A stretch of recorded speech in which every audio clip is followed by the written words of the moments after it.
올해 내 나이가 73입니다.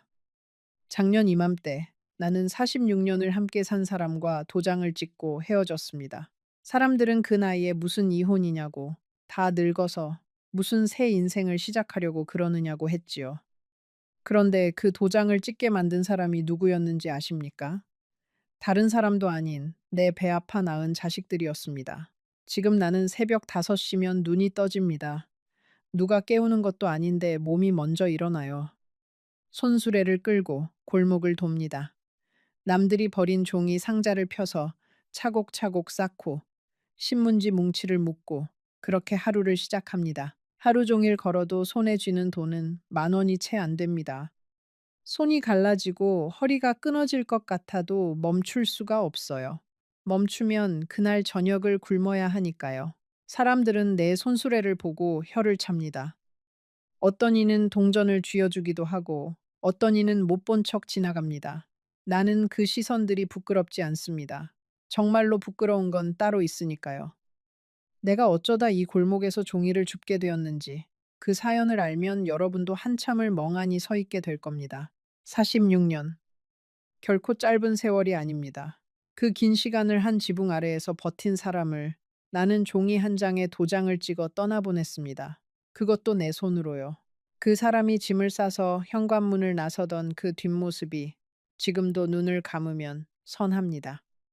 그날 나는 이게 옳은 일이라고 믿었습니다. 자식들이 그렇게 말했으니까요. 여기까지 들으시고 그냥 자리를 뜨지 마세요. 잠시 후에 나는 멀쩡한 집과 멀쩡한 남편을 두고도 왜 이 골목에서 손수레를 끌게 되었는지 그 모든 이야기를 하나도 빠짐없이 들려드릴 겁니다. 혹시 여러분 곁에도 자식 말이라면 무조건 옳다고 믿는 부모가 계신가요? 아니면 여러분 자신이 그런 부모인가요? 댓글로 한번 들려주세요. 이 이야기가 남의 일 같지 않은 분이 분명 계실 겁니다. 내 이름은 순자입니다. 경상도 작은 시골 마을에서 태어나 22에 시집을 왔습니다. 남편 될 사람은 얼굴도 모르고 결혼했어요. 그 시절엔 다 그랬습니다. 부모가 정해주면 그게 인연이려니 하고 따라가는 거였지요. 첫날 밤에 처음 본 그 사람 얼굴이 생각보다 선하게 생겨서 나는 속으로 안도했던 기억이 납니다. 그 사람은 말수가 적었습니다. 다정한 말 한마디 할 줄 모르는 사람이었어요. 사랑한다는 말은커녕 고맙다는 말도 평생 손에 꼽을 만큼 했을 겁니다. 그런데 이상하지요. 그 무뚝뚝한 사람이 새벽마다 제일 먼저 일어나 아궁이에 불을 지폈습니다. 내가 추울까봐 방을 데워놓고 그러고는 아무 말 없이 일하러 나갔어요. 우리는 가난했습니다. 신혼 때는 단칸방에서 시작했어요. 비가 오면 천장에서 물이 새서 양푼을 받쳐놓고 잤습니다. 그래도 그때가 좋았다고 지금 와서 생각하면 그렇게 느껴집니다. 둘이서라면 하나를 끓여 나눠 먹어도 배가 부르던 시절이었으니까요. 그 단칸방 시절, 겨울이 유독 혹독했습니다. 연탄 한 장이 아까워 우리는 서로의 등을 맞대고 체온으로 밤을 났어요. 그래도 그 사람은 늘 나를 따뜻한 아랫목 쪽으로 밀어넣고 자기는 윗목에서 잤습니다. 내가 추울세라 자기 몸으로 외풍을 막아주던 사람이었어요. 그런 사람을 두고 나는 나중에 그렇게 모진 의심을 했던 겁니다. 명절이 되어도 친정에 갈 차비가 없던 해도 있었습니다. 그럴 때면 그 사람은 아무 말 없이 며칠을 더 일했어요. 그렇게 마련한 돈을 내 손에 쥐어주며 친정 다녀오라고 짧게 말하고는 돌아섰습니다. 나는 그 사람의 그런 무뚝뚝한 다정함을 그때는 당연한 줄로만 알았어요. 사람은 잃고 나서야 그 빈자리의 크기를 아는가 봅니다. 남편은 공사장을 다녔습니다. 시멘트를 나르고 벽돌을 쌓으며 손마디가 굵어지도록 일했어요. 나는 시장에서 나무를 다듬고 생선을 팔았습니다. 새벽에 나가서 깜깜해질 때까지 좌판을 지켰지요. 그렇게 둘이 벌어 한 푼 두 푼 모았습니다. 자식들 입에 밥 들어가는 것만 봐도 하루의 고단함이 싹 가셨어요. 비가 억수같이 쏟아지던 어느 장날이 기억납니다. 좌판의 생선이 다 떠내려갈 판인데 그 사람이 공사장에서 한달음에 달려왔어요. 비를 쫄딱 맞으면서 말없이 천막을 치고 좌판을 지켜주었습니다. 그러고는 또 아무 말 없이 공사장으로 돌아갔어요. 나는 그 빗속에 멀어지는 뒷모습을 보며 이 사람과 평생을 함께 하겠구나 다짐했습니다. 아이는 셋을 두었습니다.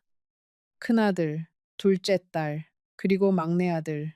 셋 다 손이 많이 가는 아이들이었지만 나는 단 한 번도 힘들다는 내색을 하지 않았습니다. 부모란 원래 그런 거라고 배웠으니까요. 내 입에 들어갈 고기 한 점도 아이들 밥그릇에 올려놓는 게 당연한 줄 알았습니다. 큰아들이 대학에 붙던 날 남편이 처음으로 내 손을 잡았습니다. 아무 말도 없이 그냥 거친 손으로 내 손을 꽉 쥐었어요. 그 손이 떨리고 있었습니다.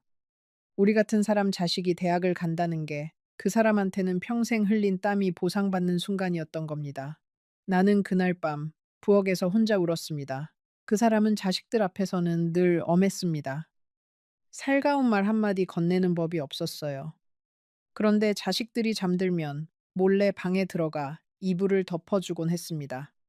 큰아들이 아파열이 펄펄 끓던 밤에는 밤새 그 곁을 지키며 물수건을 갈아주었어요. 자식들은 그런 아버지의 속정을 몰랐습니다. 그저 무섭고 어려운 아버지로만 기억했지요. 어쩌면 그래서 자식들이 그렇게 쉽게 아버지를 나쁜 사람으로 몰아갈 수 있었는지도 모릅니다. 그렇게 자식 셋을 모두 가르쳤습니다. 큰아들은 회사에 들어갔고, 딸은 시집을 잘 갔고, 막내도 제 앞가림을 하게 되었어요. 등록금 대느라 진 빚을 다 갚고 나니 어느새 우리 부부 머리가 하얗게 새어 있었습니다. 거울을 보면 낯선 노인이 둘 서 있었지요. 자식들을 다 키워 내보내고 나니 집 안이 텅 비었습니다. 그 적막함이 처음엔 낯설었어요. 그런데 그 사람과 둘이 마주 앉아 밥을 먹다 보면 그 적막함도 그런대로 정겨웠습니다. 우리는 말없이도 통하는 사이가 되어 있었어요. 그 사람이 숟가락을 놓으면 내가 숭중을 떠다 주고, 내가 무릎이 아프다 하면 그 사람이 말없이 파스를 붙여주고요. 그렇게 늙어가는 게 부부련이 했습니다. 환갑이 지나고 칠순이 가까워질 무렵 우리 부부에게도 작은 재산이 생겼습니다. 평생 안 먹고 안 입고 모은 돈으로 변두리에 작은 집 한 채를 마련한 겁니다. 마당에 감나무가 한 그루 있는 낡은 집이었어요. 그 집이 우리한테는 궁궐이었습니다. 남편은 그 감나무 아래 평상을 놓고 여름밤이면 거기 누워 별을 봤습니다. 문제는 거기서부터 시작됐습니다. 그 집과 우리가 평생 모은 약간의 돈, 자식들 눈에 그게 들어오기 시작한 거예요. 처음엔 나도 몰랐습니다. 설마 내 자식들이 하는 마음이었으니까요. 그런데 지금 와서 돌이켜보면 모든 일에는 다 조짐이라는 게 있었습니다. 어느 명절이었습니다. 온 가족이 모여 앉아 음식을 먹는데 큰아들이 슬쩍 말을 꺼냈어요. 아버지가 요즘 통말씀이 없으시고 기력도 없어 보이는데 혹시 어디 편찮으신 거 아니냐고요. 나는 그저 늙어서 그러려니 했습니다. 그런데 그 말 끝에 큰 며느리가 한마디를 보탰습니다. 며느리는 조심스러운 척하면서 이렇게 말했어요. 어머니, 아버님이 요즘 정신이 좀 오락가락 하시는 것 같지 않으세요? 지난번에 뵈었을 때 같은 말을 두 번, 세 번 하시더라고요. 나는 그 말을 듣고 가슴이 철렁했습니다. 하지만 한편으로는 아니라고, 그 사람은 멀쩡하다고 믿고 싶었어요.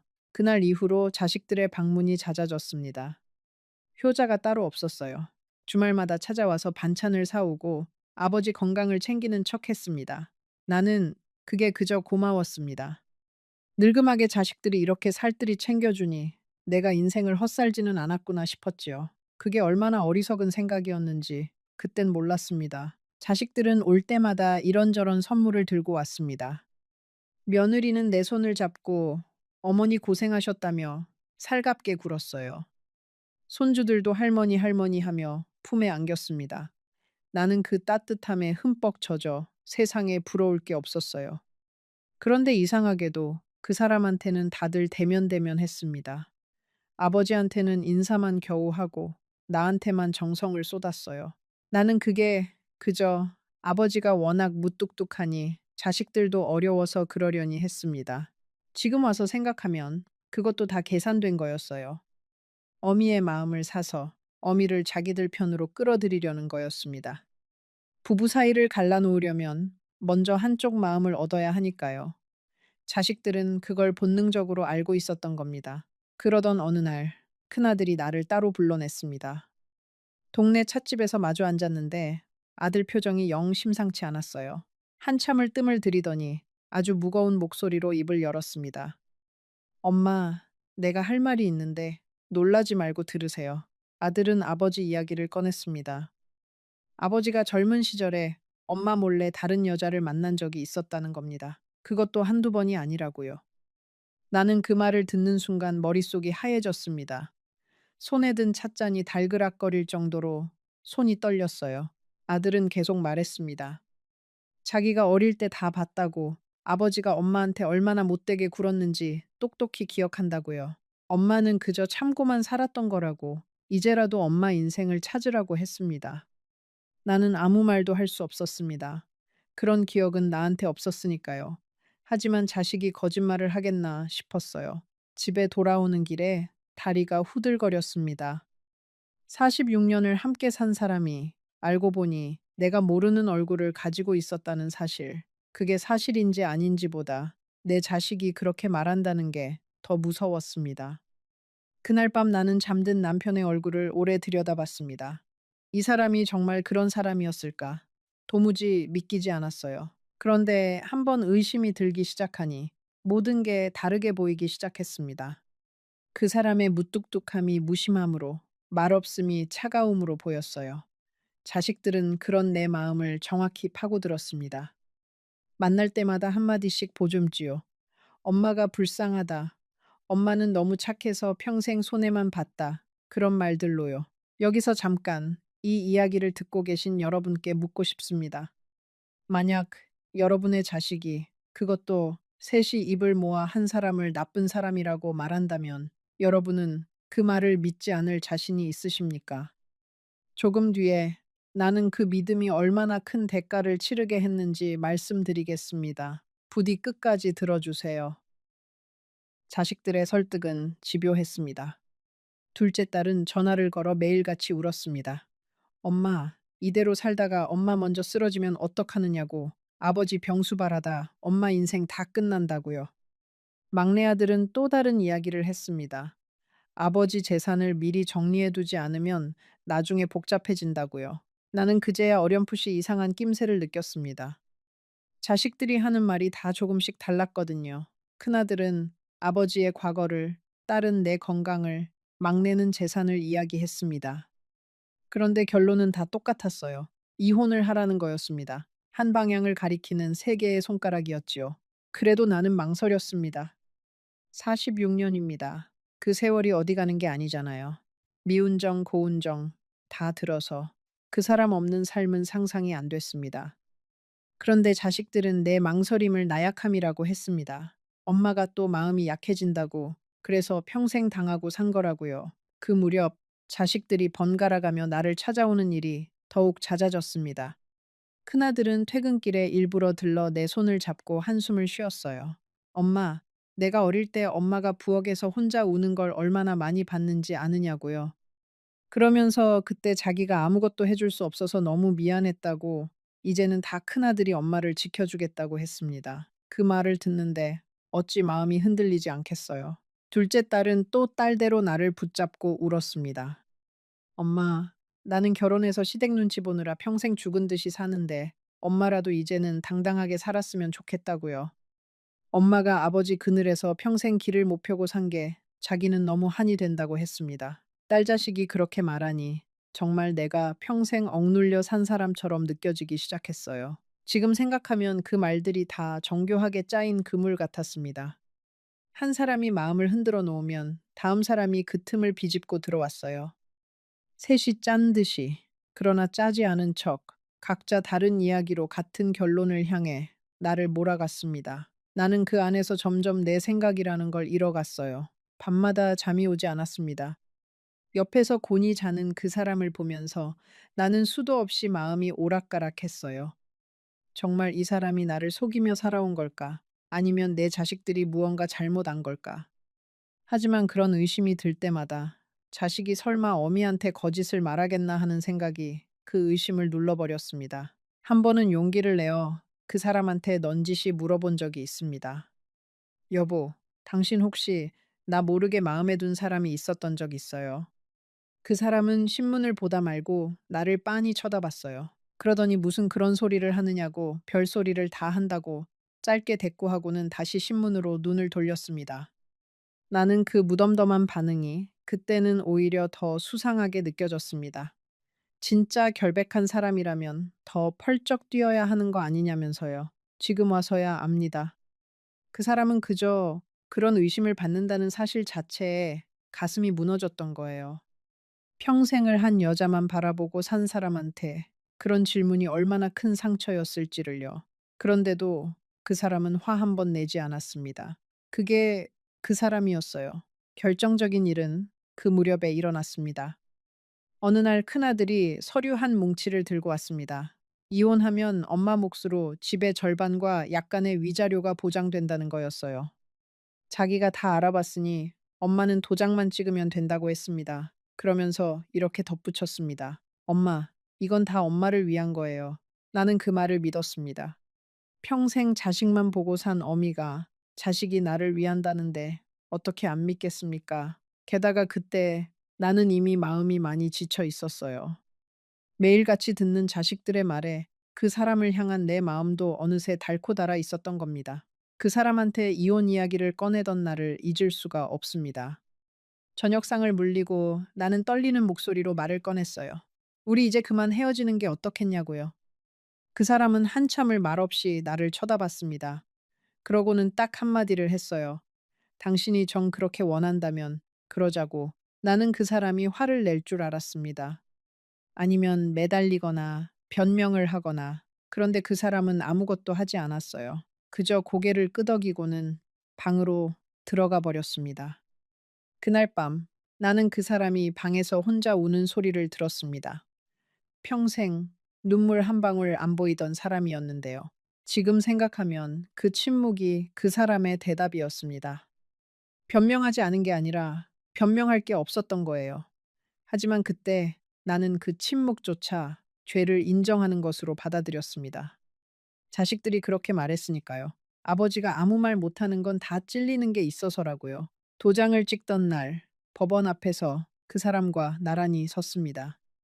46년을 부부로 살았던 두 사람이 남이 되는 데에는 10분도 걸리지 않았어요. 종이 한 장에 도장을 찍고 돌아서는데 그 사람이 내 등 뒤에서 조용히 말했습니다.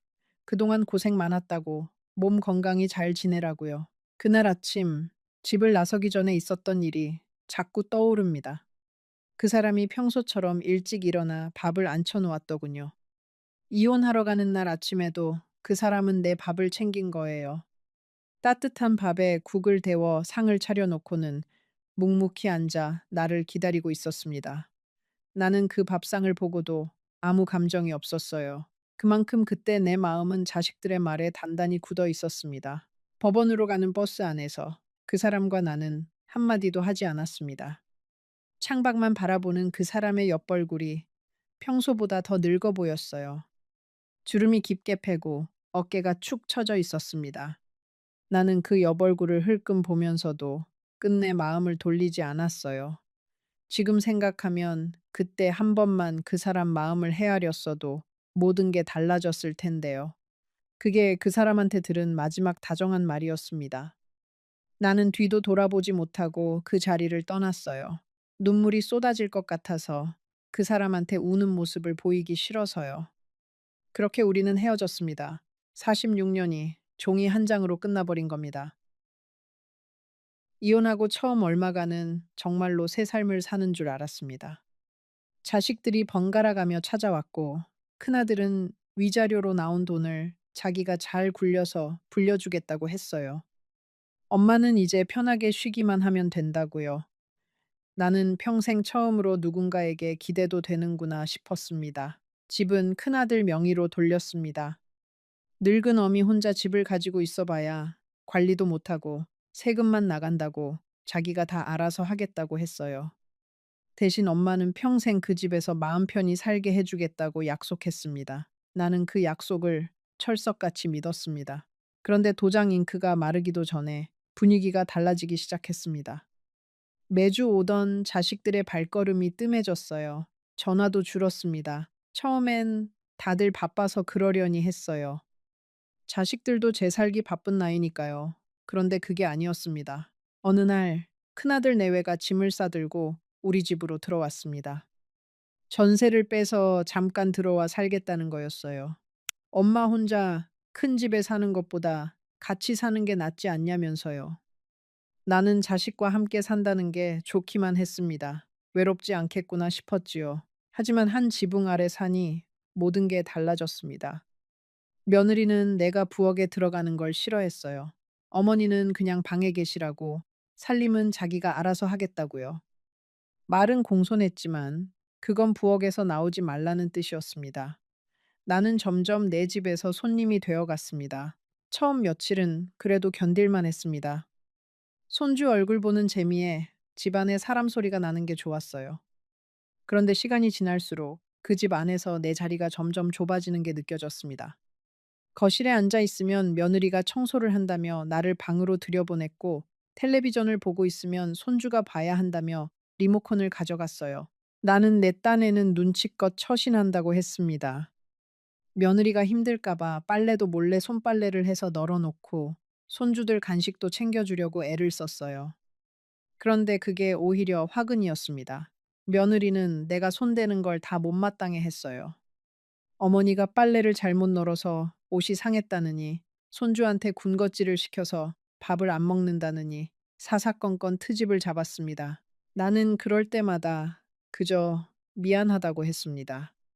내 집인데도, 내가 평생 모은 돈으로 산 집인데도 나는 그 집에서 죄 지은 사람처럼 조심조심 살았어요. 내 발소리도 죽이고 화장실 물 내리는 것도 눈치를 보고 그렇게 하루하루를 견뎠습니다. 밥상에서도 마찬가지였습니다. 처음엔 같이 먹던 밥상이 어느새 따로따로가 되었어요. 손주가 학원 가야 한다고, 시간이 안 맞는다고요. 나는 점점 작은 방으로 밀려났습니다. 큰 방을 손주한테 내주고 나는 햇볕도 안 드는 북쪽 방으로 옮겨갔어요. 그 북쪽 방은 겨울이면 손발이 시릴 만큼 추웠습니다. 며느리는 보일러를 너무 틀면 가스비가 많이 나온다고 했어요. 그래서 나는 두꺼운 내복을 껴입고 이불을 둘둘 말고 잤습니다. 그럴 때면 신혼 때 그 단칸방이 떠올랐어요. 비는 새도 그 사람이 데워놓은 아랫목은 늘 따뜻했는데요. 나는 차가운 방에서 그 따뜻했던 아랫목을 떠올리며 잠들곤 했습니다. 가끔 동네 노인정에 다녀오면 며느리의 표정이 싸늘했습니다. 어머니 또 어디 다녀오셨냐고, 동네 사람들한테 무슨 말을 하고 다니시는 거 아니냐고요. 행여 내가 집안 사정을 밖에 떠벌릴까봐 경계하는 눈치였습니다. 나는 그 눈빛을 받을 때마다 내가 이 집에서 환영받지 못하는 존재라는 걸 뼈저리게 느꼈어요. 그래도 나는 참았습니다. 자식 신세지는 처지에 무슨 말을 하겠어요.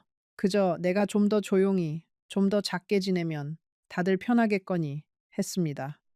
그런데 사람 마음이라는 게 한번 멀어지기 시작하면 걷잡을 수가 없더군요. 밤이 되면 나는 자주 그 사람 생각을 했습니다. 헤어진 그 사람이 지금쯤 어디서 무얼 하고 있을까? 끼니는 제대로 챙겨 먹고 있을까? 그 무뚝뚝한 사람이 혼자서 밥은 차려 먹을 줄이나 알까? 그런 생각이 들 때마다 나는 고개를 세차게 저었습니다. 나쁜 사람을 왜 걱정하느냐고 스스로를 다그치면서요. 하지만 마음 한구석에서는 자꾸만 그 사람이 밟혔습니다. 위자료로 받은 돈 이야기를 꺼냈을 때였습니다. 슬슬 내 통장이 비어가서 큰아들한테 그 돈은 어떻게 됐냐고 물었어요. 굴려서 불려주겠다던 그 돈 말입니다. 아들의 표정이 싸늘하게 굳었습니다. 그러더니 한다는 말이 엄마, 그 돈 다 까먹었다는 거예요. 투자를 했는데 잘못돼서 다 날렸다고 했습니다. 나는 그 말을 듣고도 한참을 멍하니 있었어요. 평생 모은 돈이 그렇게 한순간에 사라졌다는 게 믿기지 않았습니다. 그런데 더 기가 막힌 건 아들의 태도였습니다. 미안한 기색도 없이 오히려 나한테 짜증을 냈어요. 엄마가 자꾸 그 돈 이야기를 하니까 자기도 스트레스를 받는다고 했습니다. 어차피 엄마가 가지고 있어 봐야 쓸데도 없는 돈이었는데 왜 그러느냐고요. 나는 그 말에 가슴이 철렁 내려앉았습니다. 그 돈이 어떤 돈인데요? 새벽 시장에서 손이 트도록 나무를 다듬어 번 돈, 한여름에도 생선 비린내를 맡으며 좌판을 지켜 모은 돈이었습니다.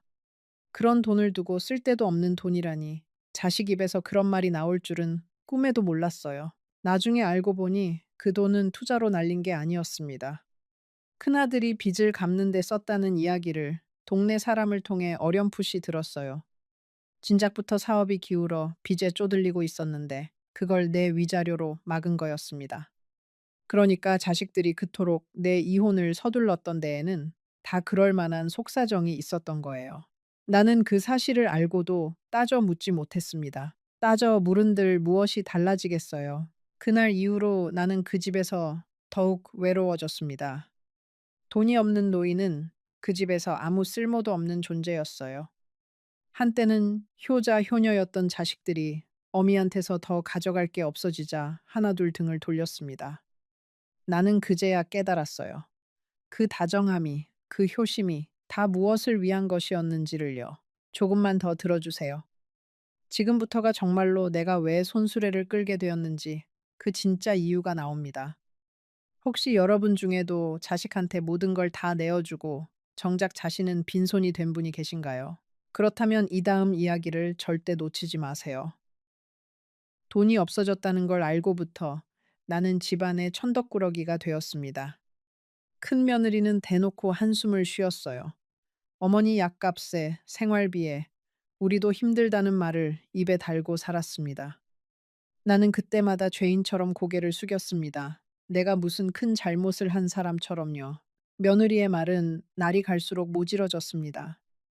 처음엔 한숨이었던 게 나중엔 들으라는 듯이 하는 혼잣말이 되었어요. 누구는 부모 덕에 편하게 산다는데 우리는 무슨 팔자에 늙은 부모까지 모시느라 이 고생이냐고요. 나는 그 말들을 방 안에서 다 듣고 있었습니다. 못 들은 척 이불을 뒤집어 쓰고 누워서 소리 없이 눈물만 흘렸어요. 하루는 며느리가 손주들 앞에서 나를 두고 한마디를 했습니다. 너희도 공부 안 하면 나중에 할머니처럼 된다고요. 그 말을 듣는 순간 나는 심장이 붙는 것 같았습니다. 손주들한테 나는 어느새 본보기로 삼지 말아야 할 한심한 늙은이가 되어 있었던 거예요. 평생 자식들 위해 헌신한 어미의 말로가 손주들 눈에 그렇게 비치고 있었습니다. 나는 그날 밤 짐을 싸야겠다고 처음으로 마음먹었습니다. 둘째 딸한테 전화를 걸어봤습니다. 혹시나 하는 마음에 사정을 이야기했어요. 그런데 딸의 반응이 차가웠습니다. 엄마, 나도 시집살이 하느라 정신없는데 그런 이야기하면 어떡하냐고요. 그러면서 큰오빠한테 다 맡겼으면서 왜 자기한테 그러느냐고 했습니다. 매일같이 울며 전화하던 그 딸이 맞나 싶었어요. 막내 아들은 아예 전화를 받지 않았습니다. 몇 번을 걸어도 신호만 가다가 끊겼어요. 나중에 문자가 하나 왔습니다. 엄마, 나 요즘 사업이 어려워서 연락할 정신이 없으니 이해해 달라고요. 재산을 정리해야 한다고 그렇게 열을 올리던 아이가 정작 어미가 빈손이 되니 등을 돌렸습니다. 그 막내가 어릴 때 얼마나 약했는지 모릅니다. 몸이 약해 잔병치레가 잦아서 나는 그 아이를 업고 밤길을 수도 없이 병원으로 달렸어요. 내 등에서 색색 잠든 그 아이의 숨소리가 아직도 귓가에 생생합니다. 그렇게 애지중지 키운 막내가 이제는 어미의 전화 한 통도 귀찮아하는 사람이 되었어요. 자식이 변하는 게 아니라 형편이 사람을 변하게 하는 건지도 모르겠습니다. 그래도 그 변한 모습을 어미 눈으로 지켜보는 건 가슴이 무너지는 일이었어요.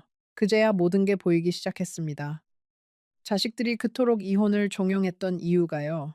그건 나를 위해서가 아니었습니다. 부부 공동의 재산보다 이혼해서 갈라진 재산을 각자 가져가는 게 자기들한테 더 유리했던 겁니다. 늙은 어미는 그저 도장을 찍어주는 도구였을 뿐이에요. 내가 그 사실을 깨달았을 때 이미 모든 게 끝나 있었습니다. 집은 큰아들 명의였고 돈은 사라졌고 나는 가진 게 아무것도 없었습니다. 46년을 함께 산 사람도 평생 모은 재산도 모두 내 손을 떠난 뒤였어요. 빈 껍데기만 남은 노인이 거기 앉아 있었습니다. 그러던 어느 겨울 아침이었습니다. 큰 며느리가 내 방문을 열고 들어와 조심스럽게 말을 꺼냈어요. 어머니, 드릴 말씀이 있는데요. 집을 팔게 되었다는 겁니다. 사정이 어려워서 이 집을 정리하고 작은 곳으로 옮겨야 한다고요. 작은 집으로 옮기면 방이 부족하다고 했습니다.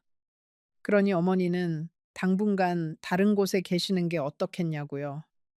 말은 부드러웠지만 그건 나가라는 소리였습니다. 이른이 넘은 어미한테 갈 곳을 정해주지도 않고 그저 나가라는 거였어요. 나는 그날 작은 가방 하나를 들고 그 집을 나왔습니다. 마당에 감나무를 한번 올려다 봤어요. 남편이 평상에 누워 별을 보던 그 나무요. 그 나무 아래서 나는 한참을 서 있었습니다. 그러고는 뒤도 돌아보지 않고 대문을 나섰습니다. 그게 내 집에서의 마지막이었어요. 대문을 나서는데 어린 손주가 쪼르르 따라 나왔습니다. 할머니 어디 가느냐고 묻더군요. 나는 차마 대답을 못하고 그저 손주의 머리만 쓰다듬었어요.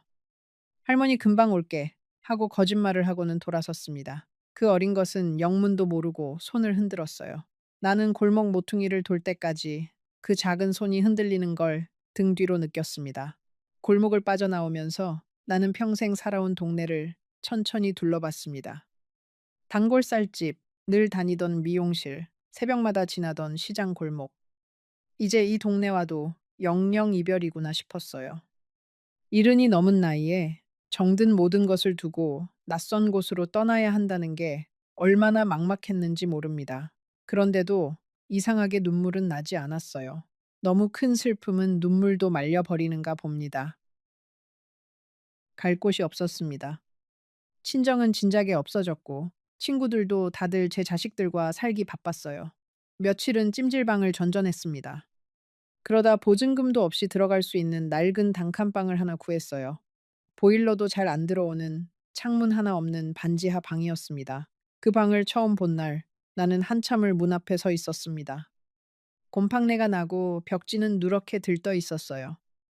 평생 깨끗한 집을 가꾸며 살아온 내가 이런 곳에서 살게 되리라고는 상상도 못했습니다. 그래도 별 수 없었어요.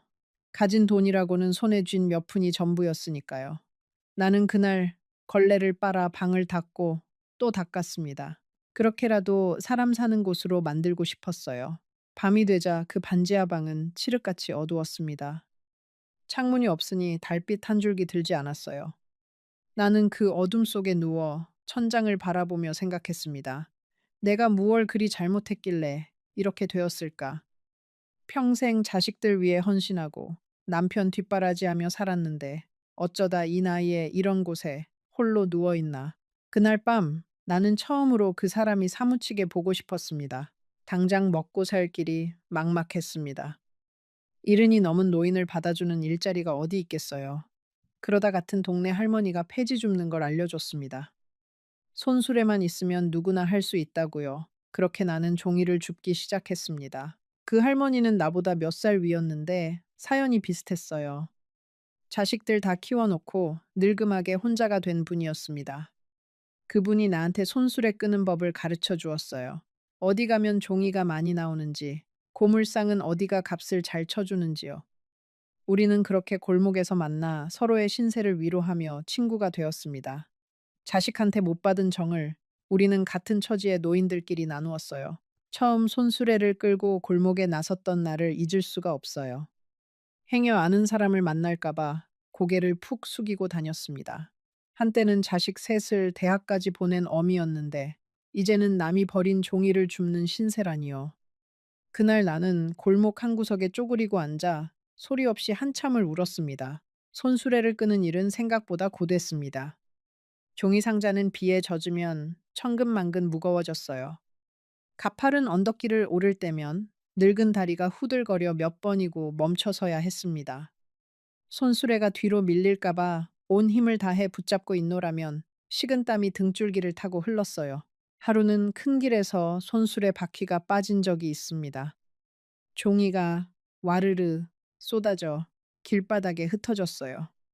지나가는 사람들이 흘끔거리는데 나는 얼굴이 화끈거려 어쩔 줄을 몰랐습니다. 그때 웬 젊은 청년이 다가와 말없이 종이를 주워 담아 주었어요. 그러고는 바퀴까지 고쳐주고는 인사도 받지 않고 총총히 가버렸습니다. 나는 그 청년의 뒷모습을 보며 또 눈시울이 붉어졌어요. 세상이 다 모진 건 아니구나 싶어서요. 폐지를 줍다 보면 별별 사람을 다 만납니다. 어떤 가게 주인은 일부러 상자를 잘 펴서 내 손수레 옆에 놓아줬어요. 또 어떤 이는 바카스 한 병을 슬그머니 쥐어주기도 했습니다. 그런 작은 친절들이 그 시절 나를 버티게 한 힘이었어요. 자식한테 받지 못한 따뜻함을 나는 생판 모르는 남들한테서 받았습니다. 물론 모진 사람도 있었습니다. 어떤 집 앞에서 종이를 줍는데 주인이 나와서 왜 남의 집 앞 물건에 손을 대느냐고 소리를 질렀어요. 그건 버린 게 아니라고요. 나는 죄송하다고 연신 고개를 숙이고 그 자리를 떠났습니다. 그런 날이면 집에 돌아와 한참을 멍하니 앉아 있었어요. 내가 무슨 큰 죄를 지었다고 이런 수모를 당해야 하나 싶어서요. 하지만 사람은 어떻게든 살게 되어 있더군요. 매일 새벽 손수레를 끌다 보니 어느새 부끄러움도 무뎌졌습니다. 종이를 펴고 묶는 손놀림도 빨라졌어요. 하루에 단돈 몇천 원을 손에 쥐어도 그게 내 힘으로 번 돈이라는 게 묘하게 마음을 든든하게 했습니다. 처음엔 손이 자꾸 베이고 물집이 잡혔습니다. 종이 모서리에 손가락이 베이면 쓰라려서 밤새 잠을 설치기도 했어요. 그래도 다음 날이면 또 손수레를 끌고 나갔습니다. 멈출 수가 없었으니까요. 하루를 쉬면 그날 끼니가 막막했고 무엇보다 가만히 방에 누워 있으면 온갖 서러운 생각이 밀려왔습니다. 차라리 몸을 움직이는 게 마음을 다스리는 데 나았어요. 그 반지하 방으로 돌아오면 나는 종일 모은 동전을 헤아렸습니다. 1,000원짜리 몇 장, 100원짜리 몇 개. 그 돈으로 쌀을 사고 연탄을 사고 가끔은 두부 한 모를 샀어요. 그렇게 소박한 밥상을 차려 혼자 앉아 먹을 때면 이상하게도 그 집에서 눈칫밥 먹던 때보다 마음이 편했습니다. 비록 찬밥에 김치 한 조각이어도 누구 눈치 볼 것 없이 내 밥을 먹는다는 게 그렇게 홀가분할 수가 없었어요. 그렇게 폐지를 줍던 어느 날이었습니다. 동네 어귀 게시판에 붙은 종이 한 장이 눈에 들어왔어요. 마을 회관에서 어르신들 점심을 무료로 드린다는 안내였습니다. 나는 그날 따뜻한 밥 한 끼가 그렇게 간절했어요. 그래서 손수레를 세워두고 회관으로 들어갔습니다. 회관 안에는 나 같은 노인들이 여럿 모여 있었습니다. 따뜻한 국에 밥을 말아 먹는데 코끝이 다 시큰했어요. 누군가 차려준 따뜻한 밥을 먹어본 게 얼마만인지요. 그 밥 한 그릇이 그동안 얼었던 마음을 사르르 녹이는 것 같았습니다. 사람이 산다는 게 별게 아니구나. 따뜻한 밥 한 끼면 이렇게 위로가 되는구나 싶었어요. 거기서 나는 뜻밖의 소식을 들었습니다. 같은 마을에 살던 옛 이웃을 만난 거예요. 그분이 나를 알아보고는 깜짝 놀라며 물었습니다. 아니, 댁이 여기 웬일이냐고. 그러더니 조심스럽게 남편 소식은 들었느냐고 물었습니다. 나는 가슴이 철렁했습니다. 헤어진 뒤로 그 사람 소식을 한 번도 듣지 못했으니까요. 무슨 일이 있느냐고 다급하게 물었어요. 그 이웃은 한참을 머뭇거리더니 어렵게 입을 열었습니다. 그 사람이 많이 편찮으시다는 거였어요. 나는 가슴이 철렁했습니다. 헤어진 뒤로 그 사람 소식을 한 번도 듣지 못했으니까요. 무슨 일이 있느냐고 다급하게 물었어요. 그 이웃은 한참을 머뭇거리더니 어렵게 입을 열었습니다. 그 사람이 많이 편찮으시다는 거였어요. 이웃의 말로는 그 사람이 이혼하고 얼마 안 되어 몸져 누웠다고 했습니다. 혼자 살던 작은 새방에서 돌봐줄 사람 하나 없이 지냈다고요. 자식들은 코빼기도 안 비쳤다고 했습니다.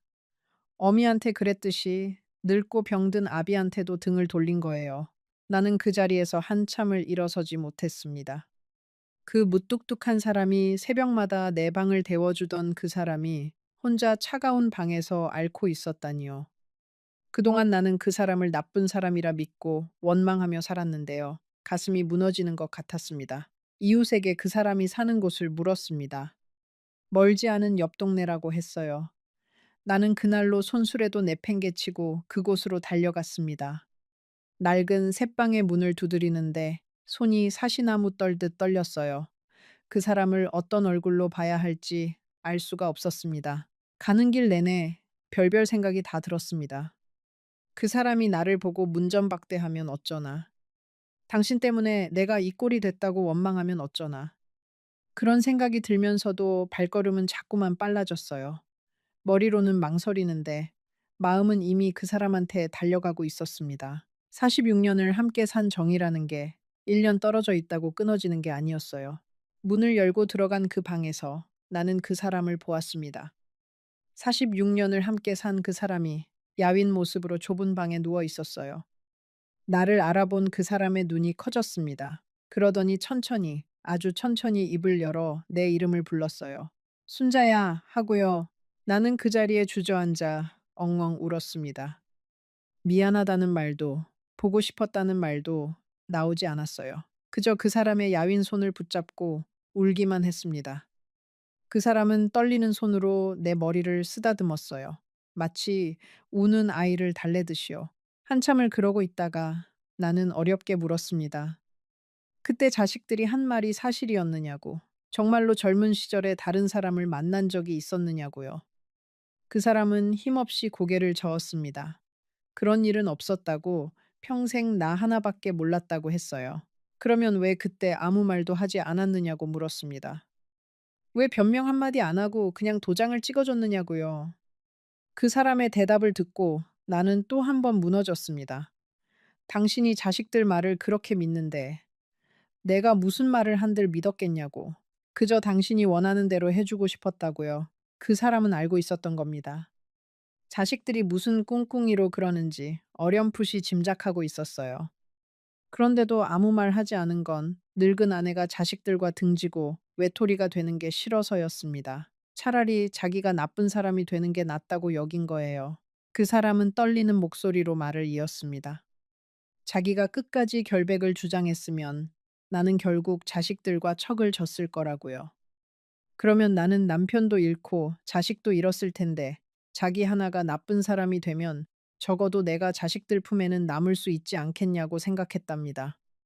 그러니까 그 사람은 마지막까지 나를 위해 스스로 죄인이 되기를 택한 거였어요. 나는 그 마음을 알고 나서 며칠을 알아 누웠습니다. 생각해보면 그 사람은 늘 그런 식이었습니다. 자기 속을 드러내는 법이 없었어요. 사랑한다는 말 대신 아궁이에 불을 지폈고 미안하다는 말 대신 묵묵히 일을 더 했습니다. 마지막 순간까지도 그 사람은 말이 아니라 침묵으로 자기 사랑을 증명한 거예요.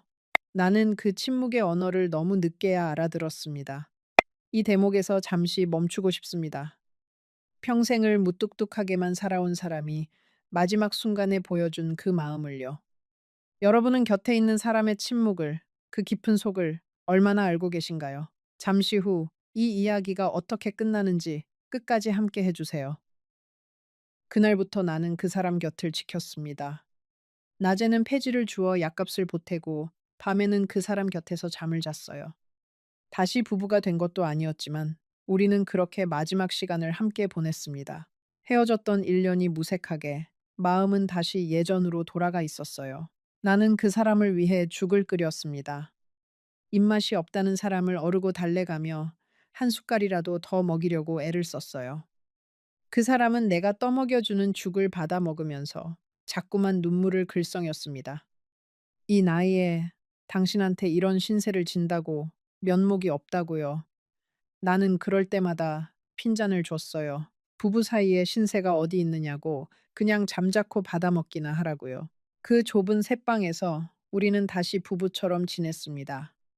아침이면 내가 먼저 일어나 미음을 끓이고 그 사람 약을 챙겼어요. 낮에는 잠깐 나가 폐지를 줍고 저녁이면 다시 돌아와 그 사람 곁을 지켰습니다. 비록 가진 것 없고 몸은 고됐지만 그 시절 내 마음만은 이상하리만치 평온했어요. 미워하던 사람을 다시 품에 안으니 그동안 얹혀있던 응어리가 다 풀리는 것 같았습니다. 가끔 날이 좋으면 나는 그 사람을 부축해 동네 한 바퀴를 돌았습니다. 느릿느릿 한 걸음 한 걸음 떼는 게 힘들었지만 그 사람은 바깥바람을 쐬는 걸 좋아했어요. 우리는 벤치에 앉아 햇볕을 쬐며 이런저런 이야기를 나눴습니다. 그러다 그 사람이 내 어깨에 슬며시 머리를 기대면 나는 그 무게가 그렇게 애틋할 수가 없었어요. 이 사람이 내 곁에 있다는 것, 그 하나만으로도 충분했습니다. 그 사람은 미안하다는 말을 자주 했습니다. 평생 다정한 말 한마디 못한 게 미안하다고요. 가난한 집에 시집와 고생만 시킨 게 미안하다고요. 나는 그럴 때마다 그 사람 입을 막았습니다. 미안한 건 나라고, 당신을 의심한 내가 죄인이라고요. 어느 밤에는 그 사람이 내 손을 잡고 이런 말을 했습니다. 순자야, 나는 사실 당신한테 늘 고마웠다고. 표현을 못했을 뿐이지. 새벽에 시장 나가는 당신 뒷모습을 볼 때마다 가슴이 아렸다고요. 그런 말을 평생 한 번도 못하고 산 게 한이 된다고 했어요. 나는 그 말을 들으며 46년 동안 못다한 그 사람의 마음을 그제야 다 받았습니다. 우리는 그 좁은 방에서 옛날 이야기를 많이 했습니다. 단칸방에서 비새는 천장에 양푼을 받쳐놓고 자던 신혼 시절. 큰아들 대학 붙던 날, 그 사람이 처음으로 내 손을 잡던 그날, 우리한테도 분명 행복한 시절이 있었습니다. 엔데도 감나무 이야기도 했습니다. 그 집 마당의 감나무 아래 평상에 누워 여름밤 별을 보던 그 시간들요. 그 사람은 그 평상이 그렇게 그립다고 했어요. 다 나으면 그 집에 한번 가보고 싶다고요. 나는 차마 그 집이 이미 남의 손에 넘어갔다는 말을 할 수가 없었습니다. 그래서 그저 그래요. 다 나으면 같이 가봐요. 하고 거짓말을 했어요. 밤이 깊으면 그 사람은 잠든 듯 누워 천장을 바라봤습니다. 나는 그 야윈 손을 가만히 주물러 주었어요. 거칠고 굵은 마디마디가 평생 우리 가족을 먹여 살린 손이었습니다. 그 손을 만지작거리고 있노라면 미운 마음은 온데간데 없고 그저 애틋함만 남았어요. 나는 이 손을 왜 그렇게 모질게 놓아버렸을까? 후회가 밀려왔습니다. 하지만 그 사람의 시간은 많지 않았습니다. 봄이 오기 전 그 사람은 조용히 내 곁을 떠났어요. 마지막 순간에도 그 사람은 내 손을 꼭 잡고 있었습니다. 그러고는 아주 편안한 얼굴로 눈을 감았어요. 나는 그 손을 한참 동안 놓지 못했습니다. 장례를 치르는 동안 자식들이 나타났습니다. 1년 내내 코빼기도 안 비치던 아이들이 상복을 차려입고 문상객을 맞았어요. 그 모습을 보는데 나는 화도 나지 않았습니다. 그저 한없이 서글프기만 했어요. 저 아이들이 정말 내가 키운 자식들이 맞나 싶었습니다. 자식들은 문상객들 앞에서 효자 노릇을 했습니다. 아버지가 편찮으실 때 자기들이 얼마나 마음을 졸였는지 모른다며 사람들 앞에서 눈물을 보였어요. 나는 그 모습을 한쪽 구석에서 묵묵히 지켜봤습니다. 정작 그 사람이 외로이 앓을 때는 코빼기도 안 비치더니 이제 와서 효자인 척하는 그 뻔뻔함이 기가 막혔어요. 하지만 나는 아무 말도 하지 않았습니다. 죽은 사람 앞에서 산 사람들끼리 추한 꼴을 보이고 싶지 않았으니까요. 문상객 중 한 분이 나를 알아보고 다가왔습니다. 사정을 아는 옛 이웃이었어요. 그분이 내 손을 잡고 조용히 물었습니다. 그동안 어떻게 지냈느냐고 고생이 많았겠다고요. 나는 그 따뜻한 말 한마디에 그만 눈물이 핑 돌았습니다. 가족들 누구도 묻지 않은 안부를 남이 물어주니 그렇게 서러울 수가 없었어요. 장례가 끝나고 큰아들이 슬그머니 다가왔습니다. 엄마, 이제 어디서 지내시느냐고 묻더군요. 나는 그 아이의 눈을 똑바로 쳐다봤습니다. 그러고는 조용히 말했어요. 너희가 알 것 없다. 나는 내 힘으로 잘 살고 있으니까. 아들은 잠시 머뭇거리더니 다시 입을 열었습니다. 엄마, 그때는 다 엄마를 위해서 그런 거였다고요. 나는 그 말에 그저 희미하게 웃었습니다. 그러고는 말했어요. 그래, 나도 안다. 다 나를 위한 거였겠지. 그런데 얘야, 나를 위한 일이 왜 나를 이렇게 빈손으로 만들었을까? 아들은 아무 대답도 하지 못했습니다. 아들은 무언가 더 말하려다 입을 다물었습니다. 아마 내 눈빛에서 더 이상 예전의 호락호락한 어미가 아니라는 걸 읽었나 봅니다. 나는 그 아이들에게 아무것도 바라지 않기로 했습니다. 원망도 미움도 다 내려놓기로 했어요. 그게 내가 나를 지키는 유일한 방법이었으니까요. 그렇게 다시 1년이 흘렀습니다. 나는 여전히 새벽이면 손수레를 끌고 골목을 돕니다. 달라진 게 있다면 이제는 고개를 숙이지 않는다는 거예요. 부끄러울 게 없으니까요. 나는 누구한테도 손 벌리지 않고 내 힘으로 살아가고 있습니다. 요즘은 그 반지하 방에 작은 화분 몇 개를 들였습니다. 폐지를 줍다 누가 버린 화분을 주워와 흙을 채우고 씨앗을 심었어요. 창문도 없는 방이라 햇볕이 안 드는데도 그 화분들은 용케 싹을 틔웠습니다. 나는 그 여린 새싹을 볼 때마다 생각해요. 빛 한 줄기 없는 곳에서도 기어이 살아내는 저 풀처럼 나도 그렇게 살아가고 있구나 하고요. 마을 회관에는 이제 자주 나갑니다. 거기서 만난 노인들과 어울려 따뜻한 밥도 먹고 이야기도 나눠요. 폐지 줍는 법을 가르쳐 준 그 할머니와는 둘도 없는 친구가 되었습니다. 우리는 서로의 처지를 누구보다 잘 알기에 굳이 많은 말이 필요 없어요. 그저 곁에 있어주는 것만으로도 큰 위로가 됩니다. 자식한테 못 받은 정을 나는 이렇게 또 다른 인연들로 채워가고 있어요. 가끔 그 사람이 사무치게 그립습니다. 감나무 아래 평상에 누워 별을 보던 그 사람이요. 그럴 때면 나는 밤하늘을 올려다봅니다. 저 별들 중 하나가 그 사람이려니 하면서요. 이제는 그 사람을 원망하지 않습니다. 그저 그리워할 뿐이에요. 비 오는 날이면 그 사람 생각이 더 납니다. 빗속을 뚫고 좌판으로 달려와 천막을 쳐주던 그 모습이요. 그럴 때면 나는 우산도 없이 한참을 비를 맞고 서 있어요. 빗방울이 얼굴을 타고 흐르는 게 마치 그 사람이 나를 어루만지는 것 같아서요. 사람들은 비 맞는 노인을 보고 혀를 차지만 나는 그 빗속에서 잠시나마 그 사람을 다시 만납니다. 후회는 늘 늦게 옵니다. 그 사람이 살아있을 때 더 다정하게 대해줄 걸. 의심하지 말고 끝까지 믿어줄 걸. 그 무뚝뚝한 침묵 속에 숨은 사랑을 더 빨리 알아챘어야 했는데요. 하지만 후회한들 무엇하겠어요. 떠난 사람은 돌아오지 않는데요. 나는 그저 남은 날들을 그 사람한테 부끄럽지 않게 살아내려 애쓸 뿐입니다. 자식들과는 연락을 끊고 지냅니다. 미워서가 아닙니다. 그저 마주할 자신이 없어서예요. 그 아이들도 언젠가는 늙을 겁니다. 그때 가서 자기들이 부모한테 무슨 짓을 했는지 깨닫겠지요.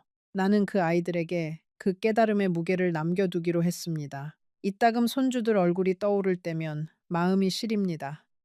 그 어린 것들이야 무슨 죄가 있겠어요. 할머니 어디 가느냐고 손 흔들던 그 막내 손주가 가끔 꿈에 나옵니다. 그래도 나는 찾아가지 않아요. 내가 나타나면 그 집 안에 또 어떤 풍파가 일지 모르니까요. 그저 멀리서 그 아이들이 건강하게 자라기만을 빌 뿐입니다. 사람들은 내가 불쌍하다고 합니다. 자식한테 버림받고 폐지나 줍는 가엾은 노인이라고요. 하지만 나는 그렇게 생각하지 않습니다. 나는 비로소 내 두 발로 서는 법을 배웠으니까요. 누구한테 기대지 않고 내 삶을 내가 책임지는 법을요. 안다로 완다. 평생 나는 누군가에게 기대어 살았습니다. 젊어서는 남편한테, 늙어서는 자식들한테요. 그게 당연한 줄 알았어요. 여자는, 어미는 그렇게 사는 거라고 배웠으니까요. 그런데 모든 걸 잃고 나서야 나는 처음으로 오롯이 나 자신으로 서보았습니다. 두렵고 외로웠지만 동시에 묘한 자유로움이 있었어요. 이른이 넘어서야 비로소 내 인생의 주인이 된 겁니다. 돌이켜보면 내 가장 큰 잘못은 가난도 아니었고 무지도 아니었습니다. 내 곁을 평생 지켜준 사람의 진심보다 달콤한 말로 나를 흔든 자식들의 말을 더 믿은 것. 그게 내 가장 큰 잘못이었어요. 정말 소중한 것은 늘 요란하지 않고 조용한 법인데 나는 그걸 너무 늦게 깨달았습니다. 사랑은 큰 소리로 외치는 게 아니라 묵묵히 곁을 지키는 거였습니다. 새벽마다 아궁이에 불을 지피는 것, 빗속을 달려와 천막을 쳐주는 것, 자식들 앞에서 대신 죄인이 되어주는 것. 그게 다 사랑이었어요. 그런데 나는 그 조용한 사랑을 무심함으로 오해하고 시끄러운 말들에 휘둘렸습니다. 사람의 진심은 말이 아니라 행동에 있다는 걸 나는 평생을 다 살고 나서야 알았어요. 이 이야기를 듣고 계신 여러분께 마지막으로 부탁드리고 싶은 게 있습니다. 혹시 곁에 묵묵히 자리를 지켜주는 사람이 있다면 그 사람의 침묵을 함부로 의심하지 마세요. 말이 많은 사람보다 말없이 곁을 지키는 사람이 진짜인 경우가 더 많으니까요. 나는 오늘도 손수레를 끌고 골목을 돕니다. 허리는 아프고 손은 갈라졌지만 내 마음만은 그 어느 때보다 평온합니다. 저 하늘의 별 하나가 나를 내려다보고 있다는 걸 아니까요. 언젠가 그 사람을 다시 만나는 날, 나는 부끄럽지 않은 모습으로 서 있고 싶습니다. 새벽 골목은 고요합니다. 아직 잠든 도시 위로 희뿌연 안개가 내려앉아 있어요. 그 안개 속을 손수레를 끌고 걷다 보면 문득 내가 살아온 세월이 다 꿈만 같습니다. 가난했던 신혼, 자식 키우던 고단함, 작은 집 한 채의 행복, 그리고 종이 한 장으로 끝나버린 46년.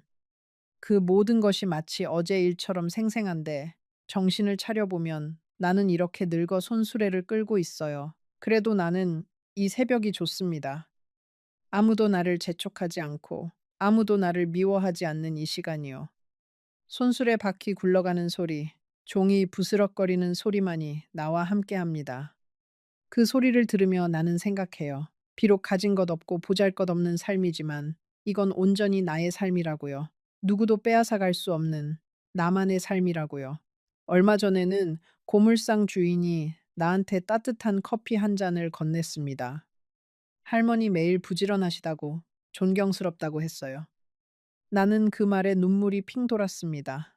존경이라니 폐지 줍는 늙은이한테 그런 말을 해주는 사람이 다 있구나 싶어서요. 그 따뜻한 커피 한 잔이 그날 하루를 버티게 했습니다. 세상은 매정하다가도 또 이렇게 불쑥 따뜻함을 건네는 곳이더군요. 이 늙은이의 이야기가 어떻게 들리셨는지 모르겠습니다. 어쩌면 여러분의 이야기일 수도, 여러분 부모님의 이야기일 수도 있겠지요. 세상에는 순자 같은 노인이 생각보다 많습니다. 자식을 위해 모든 걸 내어주고 정작 자신은 빈손으로 골목을 떠도는 그런 부모들이요. 부디 오늘 밤만이라도 곁에 있는 사람의 손을 한번 잡아보세요. 그리고 그 사람이 묵묵히 견뎌 온 세월을 한번 헤아려 보세요. 어쩌면 우리는 가장 가까운 사람의 진심을 가장 늦게 알아차리는지도 모릅니다. 만약 이 이야기가 여러분의 마음 한구석을 울렸다면 지금 화면에 보이는 영상을 꼭 눌러서 봐주세요. 순자 할머니가 들려주는 또 다른 이야기가 오늘 이 이야기보다 여러분의 가슴을 더 깊이 흔들어 놓을 겁니다. 절대 놓치지 마세요. 화면 속 그 이야기가 여러분을 기다리고 있습니다. 그날 아침 며느리는 현관 앞에 서 있던 저를 위아래로 훑어보더니 한숨을 푹 쉬었습니다. 손에 든 종이 박스가 부끄러웠는지 아니면 제 낡은 외투가 창피했는지 저를 집 안으로 들이지도 않고 문 앞에 세워둔 채 이렇게 말하더군요. 어머니, 제발 이런 차림으로 여기 오시지 마세요. 옆집에서 다 봅니다.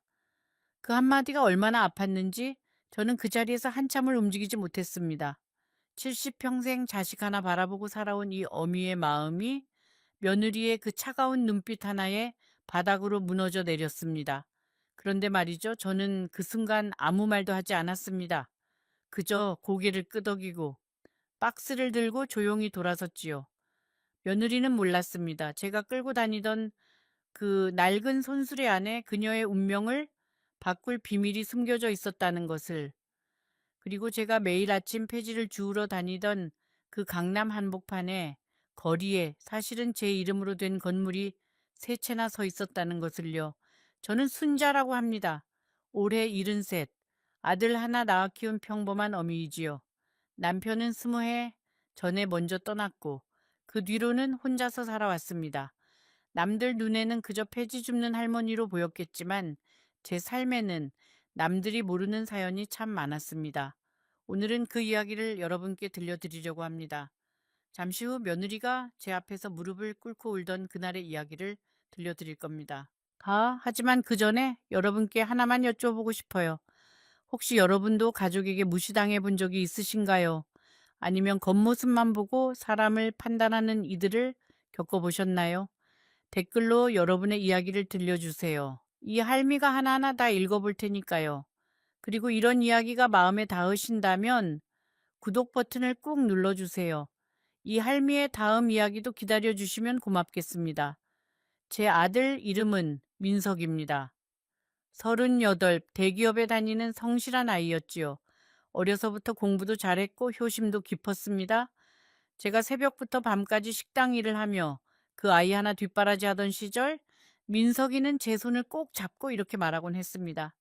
엄마, 내가 나중에 커서 꼭 호강시켜 드릴게요. 그 말을 들을 때마다 저는 눈물이 핑 돌았습니다. 힘든 하루하루가 다 녹아내리는 것 같았지요.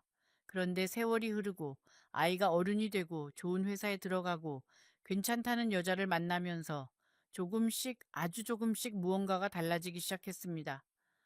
민석이가 초등학생이던 시절, 저는 식당에서 밤늦게까지 일을 했습니다.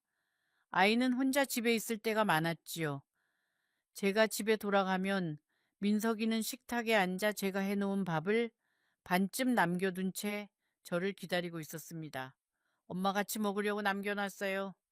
그 한마디에 저는 얼마나 많은 눈물을 삼켰는지 모릅니다. 중학생이 되었을 때 민석이가 저에게 이런 말을 한 적이 있어요. 엄마, 나중에 내가 돈 많이 벌면 엄마는 일 안 하고 집에서 편히 쉬게 해줄 거예요. 맛있는 거 많이 사다 드리고 여행도 보내드릴게요. 그때 저는 아이 머리를 쓰다듬으며 말했지요. 엄마는 네가 건강하고 바르게만 자라면 돼. 그거면 충분해. 고등학교 때 민석이는 공부를 정말 열심히 했습니다. 늦은 밤까지 책상 앞에 앉아있는 아이를 볼 때마다 저는 식당에서 번 돈을 모아 간식을 사다 주곤 했지요. 아이는 그걸 먹으며 엄마 감사합니다 라고 작게 말하곤 했습니다. 그 시절의 민석이는 정말이지 저의 자랑이었습니다. 대학에 입학하던 날 저는 아이와 함께 입학식장에 갔습니다. 오랜만에 예쁜 한복을 꺼내 입고요. 민석이는 저를 보더니 눈시울이 붉어지며 말했지요. 엄마 정말 고마워요. 엄마 덕분이에요. 저는 아이의 등을 토닥이며 남편이 이 자리에 있었다면 얼마나 좋았을까 하는 생각을 했습니다. 며느리 이름은 지혜라고 합니다. 35 작은 회사의 경리였지요. 처음 민석이가 그 아이를 데리고 왔을 때 저는 아무 말도 하지 않았습니다. 얼굴은 고왔고 예의도 바른 편이었거든요. 다만 한 가지 저를 바라보는 눈빛에 어딘가 모를 거리감이 있었습니다. 하지만 저는 그저 제 기분 탓이라고 생각했지요. 어미의 감이라는 게 때로는 너무 빨리 작동하니까요. 이 결혼식은 재작년 봄에 올렸습니다. 제가 그동안 모아둔 돈으로 예식 비용을 다 댔지요. 민석이와 지혜는 강남의 작은 아파트에 신혼집을 꾸렸고 저는 제가 살던 변두리의 낡은 빌라에 혼자 남았습니다. 사실 저는 그게 좋았습니다. 자식은 자식의 삶이 있고 어미는 어미의 삶이 있는 법이니까요. 그런데 말입니다. 결혼한 지 반년쯤 지났을 무렵부터 이상한 일들이 생기기 시작했습니다. 민석이가 전화를 받지 않는 날이 많아졌고 명절에도 바쁘다며 얼굴을 내밀지 않았습니다. 어쩌다 제가 집에 들르면 지혜는 저를 마치 낯선 사람 대하듯 했지요. 차 한 잔 나요는 손길에도 성의가 없었고 제가 앉은 소파 위치를 자꾸 흘끔거리곤 했습니다. 하루는 제가 김장을 담가서 아들네 집에 갖다 주러 갔습니다. 양손에 묵직한 김치통을 들고 엘리베이터를 타고 올라가는데 가슴이 뿌듯했습니다. 아들과 며느리가 겨우내 따뜻하게 지낼 생각을 하니까요. 그런데 현관문이 열리자마자 지혜의 얼굴이 굳어지는 것을 보았습니다. 어머니, 저희 집은 김치 잘 안 먹어요. 민석 씨가 요즘 다이어트 한다고 해서요. 그 말을 듣고 저는 잠시 숨을 멈췄습니다. 20년 넘게 아들이 좋아하던 김치를 이제는 안 먹는다고요? 저는 아무 말도 하지 않고 김치통을 현관 한 구석에 내려놓았습니다. 사실 그 김장은 그냥 평범한 김장이 아니었습니다. 그해 가을, 저는 허리가 아픈데도 불구하고 한국에서 제일 좋다는 절임 배추를 주문해서 직접 속을 만들고 양념을 했지요. 젓갈도 남해에서 구한 새우젓과 멸치젓을 썼고 고춧가루도 태양초만 골랐습니다. 아들이 어려서부터 가장 좋아하던 그 맛을 재현하고 싶었거든요. 김장을 담그는 이틀 동안 저는 허리가 부서질 것 같았습니다. 하지만 아들 생각에, 며느리 생각에, 손녀 생각에 참을 수 있었지요. 김치통을 챙겨서 아들네 집에 가기 전날 밤, 저는 흐뭇한 마음으로 사진까지 찍어 두었습니다. 그런데 그 모든 정성이 현관 앞에서 한마디로 무너진 겁니다. 그날 밤 집으로 돌아오는 길에 저는 처음으로 서러움이 밀려왔습니다. 하지만 울지 않았습니다. 제 나이쯤 되면 눈물도 아껴 써야 한다는 걸 알게 되거든요. 대신 저는 그 길로 동네 재활용센터에 들러 박스 몇 개를 주워 집으로 돌아왔습니다. 그 김치는 어떻게 되었는지 아세요? 며칠 후에 아들네 집 앞을 지나가다가 우연히 보았습니다. 재활용 쓰레기장에 제가 담근 김치통이 그대로 버려져 있었지요. 뚜껑도 열지 않은 채로요. 그 광경을 본 날, 저는 그 자리에 한참을 서 있었습니다. 결국 저는 그 김치통을 집으로 다시 가지고 왔습니다. 버려질 바에는 제가 그냥 먹어야겠다 싶었거든요. 그리고 그해 겨울 내내 저는 혼자 그 김치로 끼니를 때웠습니다. 한 조각 한 조각 먹을 때마다 아들의 어린 시절 얼굴이 떠올랐지요. 사람들은 궁금해했습니다. 왜 제가 폐지를 줍는지, 아들이 대기업에 다니는데 왜 그렇게 힘들게 사는지. 하지만 저는 그저 웃기만 했습니다. 사실 저는 폐지를 팔아서 돈을 벌 필요가 없는 사람이었거든요. 25년 전 남편이 아직 살아있을 때의 이야기입니다. 저희 부부는 작은 식당을 하나 운영했습니다. 강남역 뒤편의 허름한 골목에서 백반 한 상에 3,000원 받던 작은 가게였지요. 새벽 4시에 일어나서 밤 11시까지 일했습니다. 손님들은 저희 음식을 참 좋아해 주셨고 덕분에 돈이 조금씩 모였습니다. 그런데 남편은 그 돈을 허투루 쓰지 않았습니다.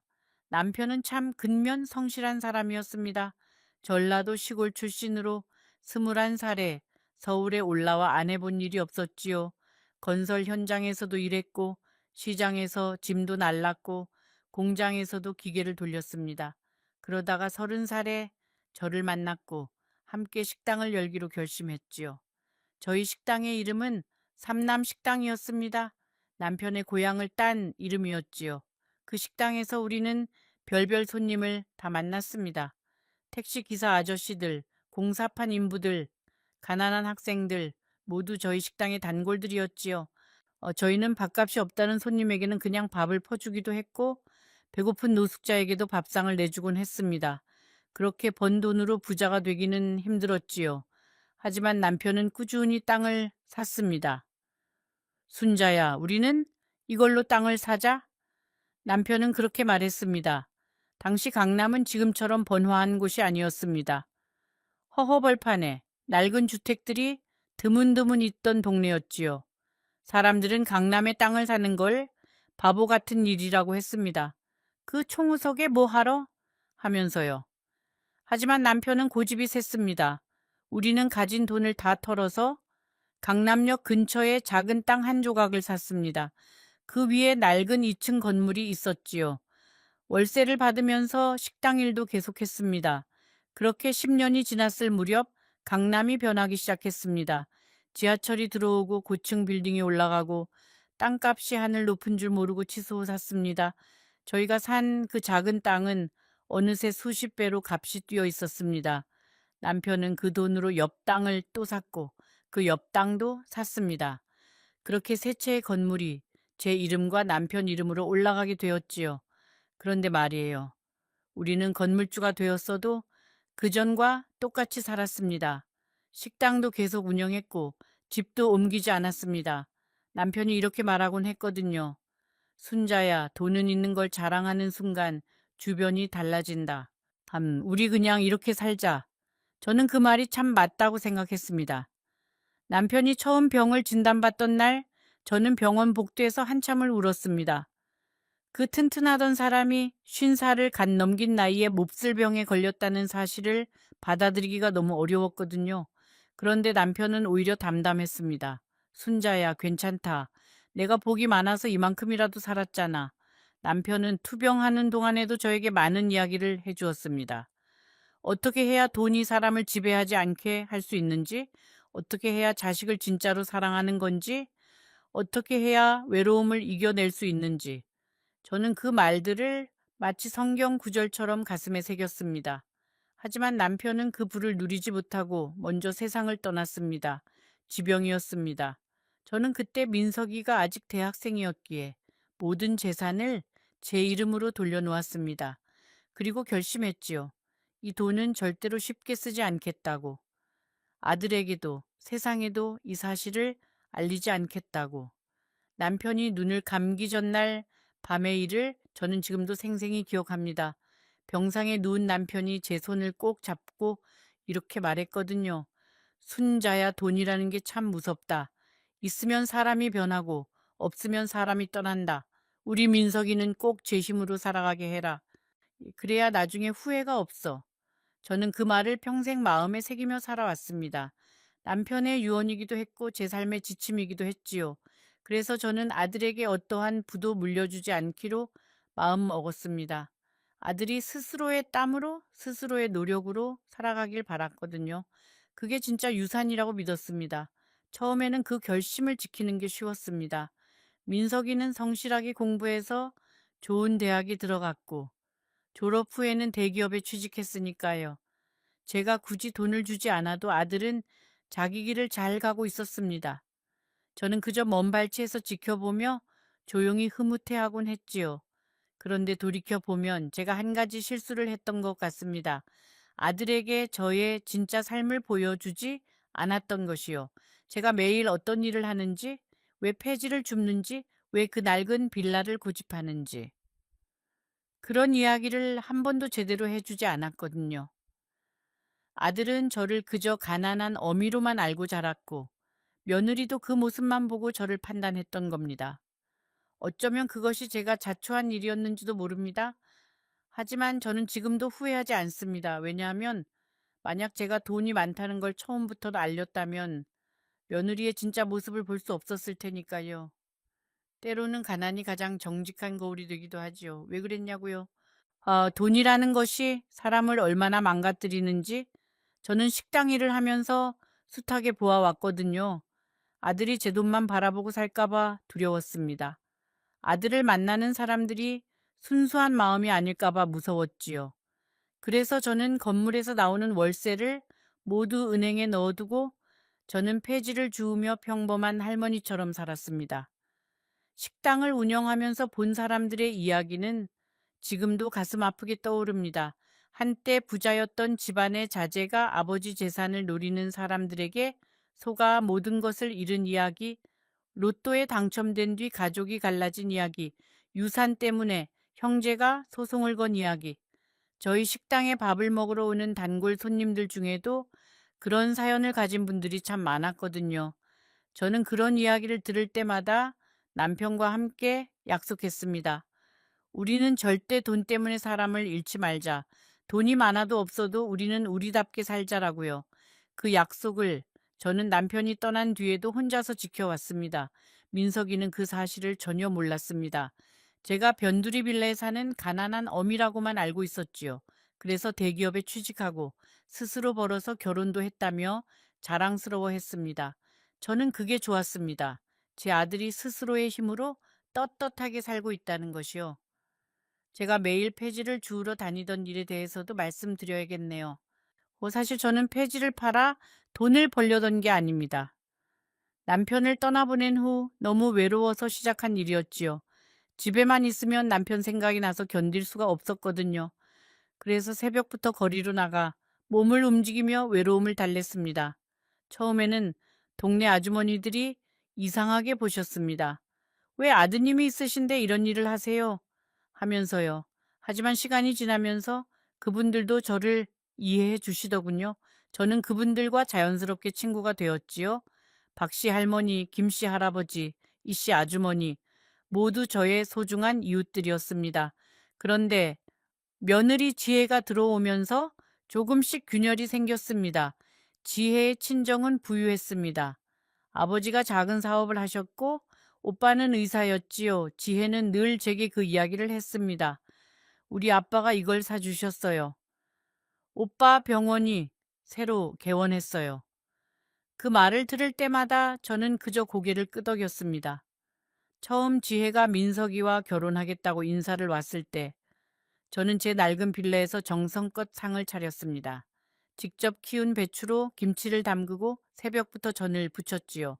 남편이 생전에 좋아하던 갈비찜까지 준비했습니다. 며느리 될 아이에게 처음 대접하는 식사이니 얼마나 정성을 들였겠습니까?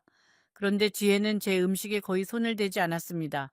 젓가락으로 한두 번 집어보더니 어머니, 야, 저는 집밥 잘 안 먹어서요. 속이 좀 약해요. 라고 말했지요. 저는 그때 그 말을 대수롭지 않게 넘겼습니다. 요즘 젊은 사람들은 입맛이 까다로우니까요. 하지만 지혜가 식사 내내 제 집의 오래된 가구들을 훑어보던 그 눈빛은 아직도 잊히지 않습니다. 그날 밤 민석이가 몰래 제게 전화를 걸어왔습니다. 엄마, 지혜가 좀 까칠해서 죄송해요. 처음 배워서 긴장했나 봐요. 저는 웃으며 괜찮다고 했지요. 하지만 속으로는 조금 씁쓸했습니다. 어미의 집에서 어미의 음식을 먹으러 오는데 긴장할 일이 뭐가 있을까 싶었거든요. 결혼식 준비 과정에서도 비슷한 일들이 있었습니다. 예식장을 고를 때 지혜의 친정어머니가 제게 이런 말씀을 하셨지요. 사돈, 예식장은 저희가 알아서 정할 테니까 사돈께서는 그냥 오시기만 하면 돼요. 제가 결혼 비용을 낸다고 하자 그분들은 깜짝 놀라는 눈치였습니다. 아니, 사돈, 이 돈이 어디서 나셨어요? 지혜의 어머니가 물으셨을 때 저는 그저 웃으며 대답했습니다. 제가 평생 모은 돈이에요. 아들 결혼식인데 어미가 뭐라도 해야지요. 그분들은 놀라면서도 어딘가 미심쩍은 눈빛으로 저를 바라보았습니다. 그런데 어느 날 민석이가 저를 불러서 말하더군요. 엄마, 지혜가 엄마 좀 신경 써주시면 좋겠대요. 명절에 오실 때 옷 좀 깔끔하게 입고 오시고. 예, 옆집 사람들 눈도 있으니까요. 저는 그 말을 듣고 한참을 침묵했습니다. 민석아, 엄마가 부끄럽니? 제가 물었을 때 민석이는 고개를 숙였습니다. 아니에요, 엄마 그런 게 아니라. 하지만 그 뒷말은 이어지지 않았습니다. 저는 그 순간 제 아들이 이미 제 편이 아니라는 것을 알았습니다. 민석이는 한참을 머뭇거리더니 다시 말을 이었습니다. 엄마, 지혜가 친정이 좀 잘 살잖아요. 그래서 자꾸 비교되는 게 있나 봐요. 엄마도 이해해 주세요. 저는 아들의 얼굴을 가만히 바라보았습니다. 제가 아는 민석이가 아닌 것 같았지요. 그래, 이해해 주마. 그런데 민석아, 너는 엄마가 부끄럽지 않니? 엄마가 식당 일로 너를 대학 보낸 것도, 엄마가 폐지를 주어 끼니를 때우는 것도 너한테는 창피한 일이니. 민석이는 대답하지 못했습니다. 다만 제 시선을 피하며 창밖을 바라보았지요. 그 침묵이 저에게는 어떤 대답보다 분명한 답이었습니다. 제 아들은 이미 어미를 부끄러워하고 있었던 겁니다. 그것도 자신이 자란 그 모든 과정을 부끄러워하고 있었던 거지요. 저는 조용히 일어나 차를 한 잔 더 내왔습니다. 그리고 아무렇지도 않은 척 화제를 돌렸지요. 그래, 지혜는 요즘 어떠니? 건강하고? 제가 물었습니다. 나 민석이는 다행히도 제가 화제를 바꿔줘서 안도했는지 밝은 목소리로 대답했습니다. 네, 잘 있어요. 요즘 친구들이랑 모임도 많이 하고요. 그 말에 저는 속으로 웃었지요. 몸이 안 좋다던 며느리가 친구들과는 잘 어울려 다닌다니요? 이 이야기를 듣고 계신 여러분 중에도 비슷한 경험을 하신 분이 계실 거라 생각합니다. 자식이 결혼하고 나서 변해버린 그 마음, 어미의 자리가 점점 작아지는 그 느낌. 이 할미는 그 기분을 너무나 잘 압니다. 잠시 후 이 이야기가 어떻게 흘러가는지 계속 들려드릴 테니 자리를 뜨지 마시고 끝까지 함께 해주세요. 그해 가을이었습니다. 지혜가 임신을 했다는 소식을 전해왔습니다. 저는 기뻐서 한 걸음에 아들네 집으로 달려갔지요. 손에는 미역 한 다발과 제가 직접 담근 매실청 한 병을 들고요. 그런데 초인종을 눌러도 문이 열리지 않았습니다. 한참을 서 있다가 전화를 걸었습니다. 지혜가 받더군요. 어머니, 오늘은 제가 몸이 안 좋아서요. 다음에 오세요. 그 말에 저는 그래, 알겠다 하고는 발길을 돌렸습니다. 그런데 엘리베이터를 타고 내려가는 길에 옆집 아주머니를 마주쳤습니다. 아이고, 민석이 어머님 오셨어요? 아까 며느님이 친구분들이랑 나가시는 거 봤는데, 예, 지금은 안 계실 텐데요. 그 말을 듣고 저는 제 귀를 의심했습니다. 몸이 안 좋다던 며느리가 친구들과 놀러 나갔다고요? 저는 그 자리에 서서 한참을 생각했습니다. 그리고 깨달았지요. 지혜는 저를 피하고 있었던 겁니다. 제 존재 자체가 부끄러웠던 거지요. 집으로 돌아오는 버스 안에서 저는 창밖을 보며 조용히 미소를 지었습니다. 서운함? 물론 있었지요. 하지만 저는 이미 많은 것을 겪어온 사람입니다. 사람 마음이라는 게 한번 변하면 돌아오기가 참 어렵다는 걸 알고 있었거든요. 저는 그때부터 조용히 지켜보기로 했습니다. 며느리가 어디까지 가는지, 제 아들이 어떻게 변해 가는지를요. 그 뒤로도 비슷한 일이 몇 번이나 반복되었습니다. 제가 아들네 집 근처까지 갔다가 문전박대를 당하기도 했고, 명절에 전화를 걸면 아들이 아니라 지혜가 받아서 오늘은 친정에 갔다 와야 해서요. 라며 애둘러 거절하기도 했지요. 저는 그럴 때마다 혼자 냉면 한 그릇을 사 먹으며 텅 빈 식탁 앞에 앉아 있곤 했습니다. 한 번은 제가 손수 만든 태교용 덧신을 들고 갔습니다. 아기가 나오면 신길 것이라고요. 털실로 한 땀 한 땀 뜨면서 저는 손녀 얼굴을 상상하곤 했지요. 제 손자일까 제 손녀일까 누구를 닮았을까 하면서요. 그런데 지혜는 그 덧신을 봤더니 이렇게 말했습니다. 어머니 요즘 이런 손뜨개는 안 써요. 위생적이지도 않고 아기 피부에 안 좋대요. 마음만 받을게요. 그러더니 덧신을 한쪽 구석에 밀어두더군요. 저는 아무 말도 하지 않았습니다. 그날 밤 집으로 돌아와서 저는 그 덧신을 다시 떠올리며 한참을 앉아 있었지요. 몇 달이 지나고 지혜는 예쁜 딸을 낳았습니다. 제 첫 손녀였지요. 이름은 서아. 저는 그 아이를 보러 병원에 갔습니다. 그런데 병실 앞에서 지혜의 친정어머니와 마주쳤습니다. 그분이 저를 위아래로 훑어보며 이렇게 말하시더군요. 아이고 사돈, 이렇게 오셨어요. 옷이 좀 병원이니까 다음부터는 좀 더 신경 써서 입고 오시면 좋을 것 같아요. 저는 웃으며 고개를 끄덕였습니다. 하지만 속에서는 무언가가 천천히 식어가고 있었습니다. 사실 저는 그날 아침 몇 번을 고민하며 옷을 골랐습니다. 제게 가장 좋은 옷을 꺼내 입고 머리도 단정히 빗고 화장도 살짝 했지요. 손녀를 처음 보는 날이었으니까요. 꽃다발도 하나 사들고 갔습니다. 그런데 그분의 눈에는 그런 제 노력이 전혀 보이지 않았던 모양입니다. 병실 안에 들어가니 지혜가 침대에 누워 있었습니다. 저를 보자마자 얼굴을 찌푸리더군요. 어머니, 서화 만지기 전에 손 꼭 씻고 오세요. 그리고 그 옷 냄새가 좀 향수 있으시면 뿌리고 오시지 그러셨어요. 저는 조용히 욕실로 들어가 손을 씻었습니다. 거울 속 제 모습을 보는데 문득 그런 생각이 들었습니다. 이 사람들은 제 겉모습만 보고 있구나. 제가 어떤 사람인지 어떤 삶을 살아왔는지는 전혀 궁금해야 하지 않는구나. 그렇다면 굳이 제가 무엇을 증명하려 애쓸 필요가 있을까요? 저는 손을 씻으면서 남편의 얼굴을 떠올렸습니다. 만약 남편이 살아 있었다면 이 순간을 어떻게 받아들였을까요? 아마도 조용히 지혜의 손을 잡고 이렇게 말했을 것 같습니다. 지혜야, 사람의 가치는 옷에 있는 게 아니란다. 라고요. 하지만 남편은 이 자리에 없었고 저 혼자 그 말을 속으로 삼킬 수밖에 없었지요. 서아를 처음 품에 안았을 때의 그 느낌을 저는 지금도 잊지 못합니다. 작고 따뜻한 아이가 제 팔 안에서 숨을 쉬고 있었지요. 저는 그 아이의 이마에 살며시 입을 맞추고 속으로 이렇게 속삭였습니다.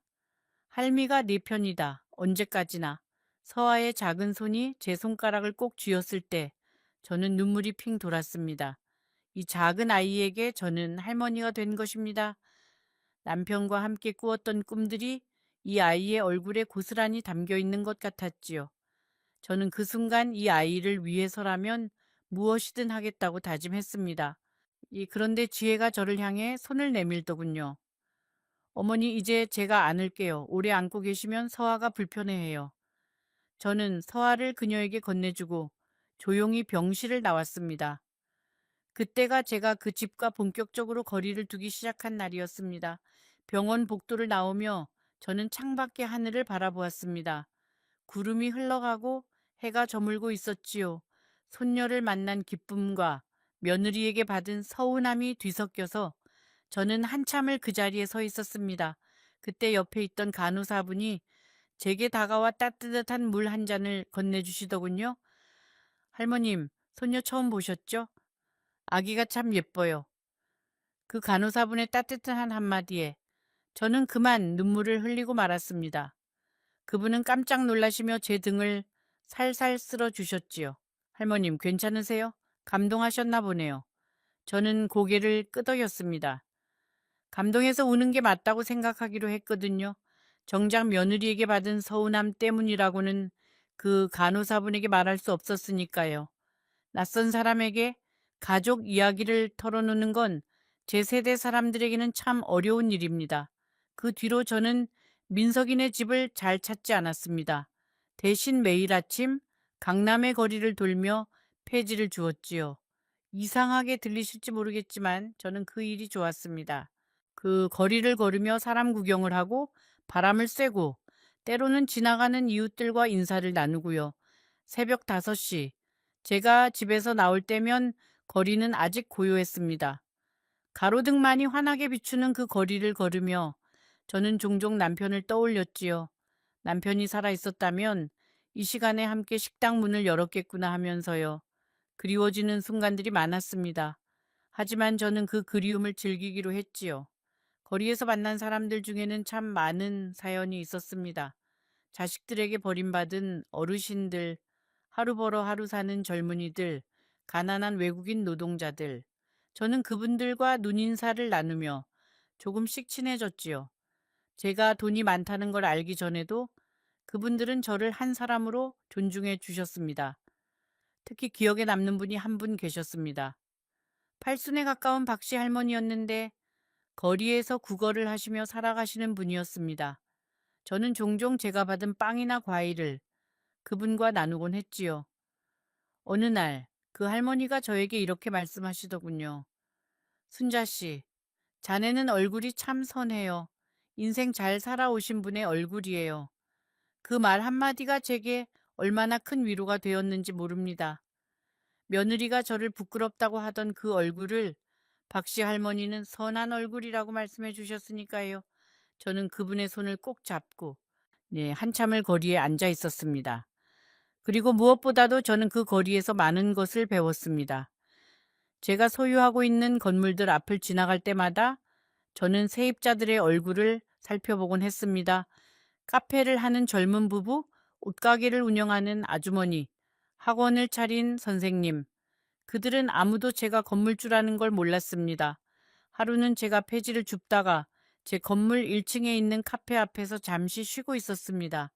그런데 카페 사장님 부부가 밖으로 나오더니 저를 보고 이렇게 말했습니다.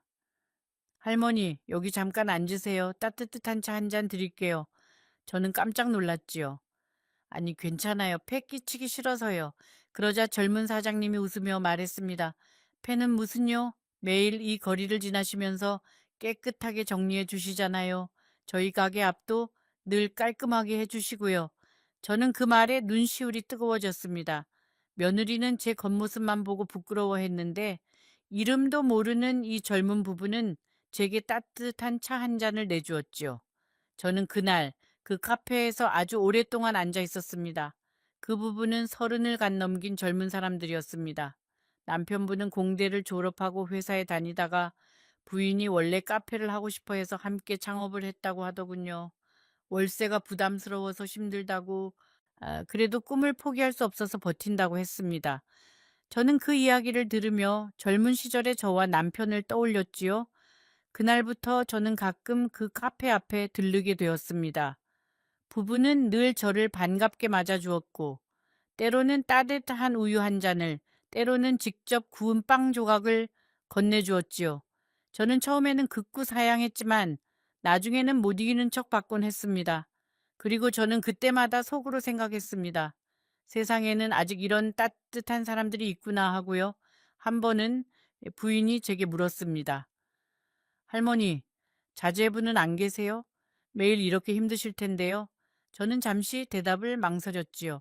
아들이 있다고 말하기도, 없다고 말하기도 모두 마음이 아팠거든요. 아들이 하나 있어요. 근데 바빠서 자주 못 봐요. 제가 짧게 대답하자 부인은 안타까운 얼굴로 저를 바라보았습니다. 할머니, 제가 주제넘게 말씀드려도 될까요? 자제분께서 할머니를 더 자주 찾아뵈면 좋겠어요. 저희 시어머님도 작년에 돌아가셨는데 지금 생각하면 더 자주 찾아뵐 걸 하는 후회가 많아요. 저는 그 말에 고개만 끄덕였습니다. 뭐라 답해야 할지 몰라서요. 세상이 참 이상하지요. 가까운 사람이 먼 사람보다 더 차갑고 낯선 사람이 가족보다 더 따뜻할 때가 있으니까요. 저는 그 카페 부부의 이름을 조용히 마음속에 새겨두었습니다. 언젠가 은혜를 갚을 날이 올 거라고 생각하면서요. 그러던 어느 날 민석이에게서 전화가 왔습니다. 목소리가 심상치 않더군요. 엄마, 저 회사를 그만두게 됐어요. 저는 깜짝 놀랐습니다. 왜? 무슨 일이야? 민석이의 이야기는 이랬습니다. 회사에서 구조조정이 있었고 그 와중에 민석이도 희망퇴직 대상에 올랐다는 겁니다. 퇴직금은 나오지만 당장 다음 직장을 구하기가 쉽지 않을 것 같다고요. 그런데 민석이가 머뭇거리며 말을 이었습니다. 엄마, 사실은 지혜가 요즘 카드값을 많이 썼어요. 명품이랑 아이 물건이랑. 그래서 빚이 좀 있어요. 엄마, 혹시 여유 있으시면 조금만 빌려주실 수 있을까요? 저는 수화기를 잡은 손이 덜덜 떨렸습니다. 얼마나 필요하니? 한 5천만 원 정도요. 저는 한참을 침묵하다가 조용히 말했습니다. 알겠다. 내일 집으로 오너라. 엄마가 생각해 볼게. 전화를 끊고 나서 저는 창가에 앉아 한참을 바라보았습니다. 아들이 힘들 때 이제 어미가 도와주는 건 당연한 일이지요. 하지만 뭔가가 자꾸 마음에 걸렸습니다. 5천만 원이라는 돈이 과연 정말 아들에게 가는 걸까 하는 의심이 들었거든요. 그날 저녁, 저는 오래된 사진 앨범을 꺼내 들었습니다. 남편과 제가 젊었을 때 찍은 흑백 사진, 민석이가 초등학교 입학식 때 찍은 사진, 중학교 졸업식 사진, 한 장 한 장 넘겨보는데 눈물이 주르륵 흘렀습니다. 그 어린 아이가 어느새 어른이 되어 제게 5천만 원을 빌려달라고 하고 있다니요. 저는 민석이가 초등학교 3학년 때의 일이 떠올랐습니다. 그때 민석이는 학교에서 친구들이 입는 비싼 운동화가 갖고 싶다고 했지요. 하지만 저희 형편에는 그런 신발을 사줄 여유가 없었습니다.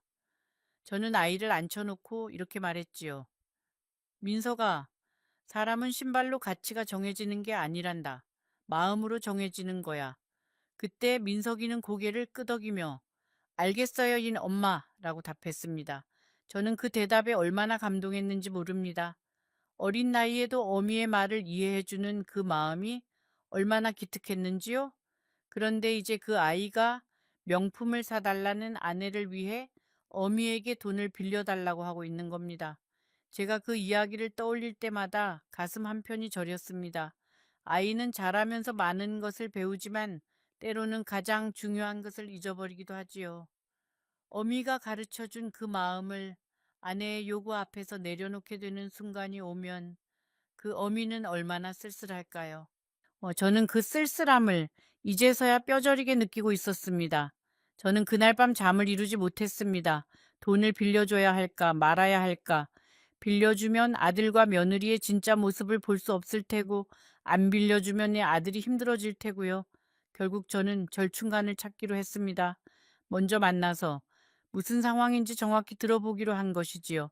사실 저에게는 그 5천만 원도 3억 원도 크게 부담되는 돈은 아니었습니다. 매달 제 건물들에서 들어오는 월세만으로도 충분히 감당할 수 있는 액수였지요. 하지만 문제는 돈이 아니었습니다.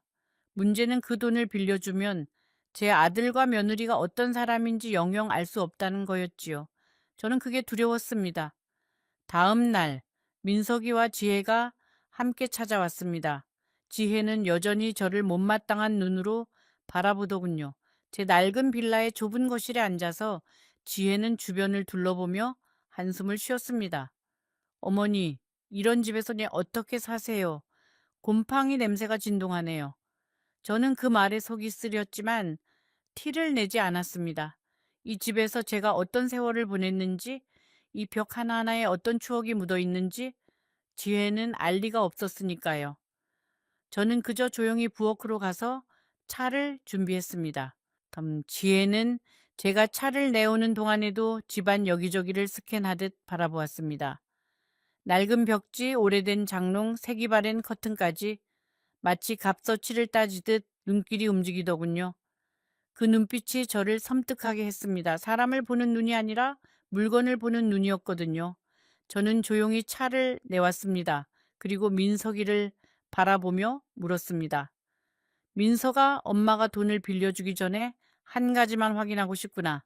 그 5천만 원 정말 빚을 갚는 데 쓸 거니? 민석이는 고개를 끄덕였습니다.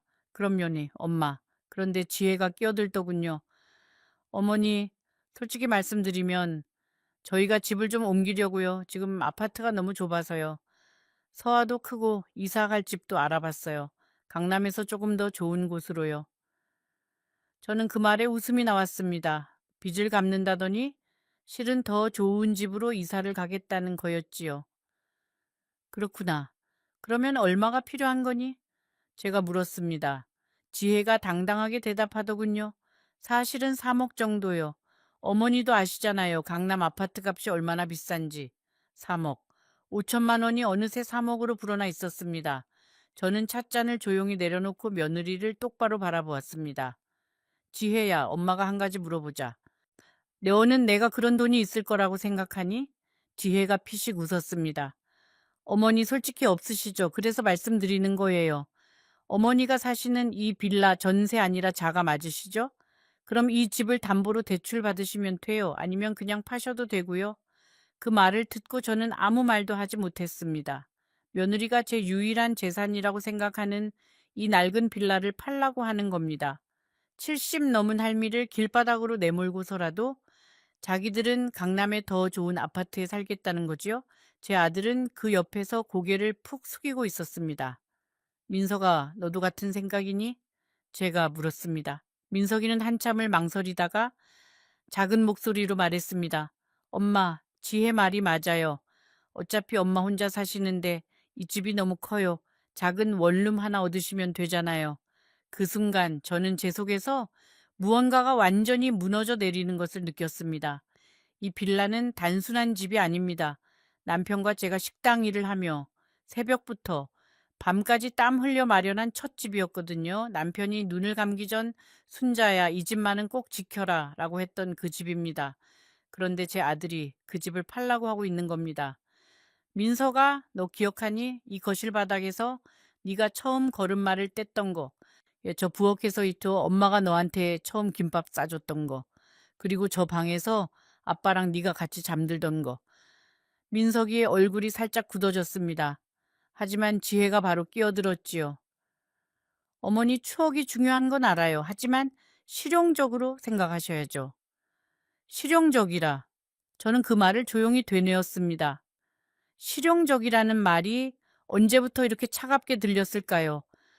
언제부터 가족 사이에도 계산기가 놓여지게 되었을까요? 저는 눈을 감고 숨을 깊이 들이마셨습니다. 지혜야, 한 가지만 더 물어보자.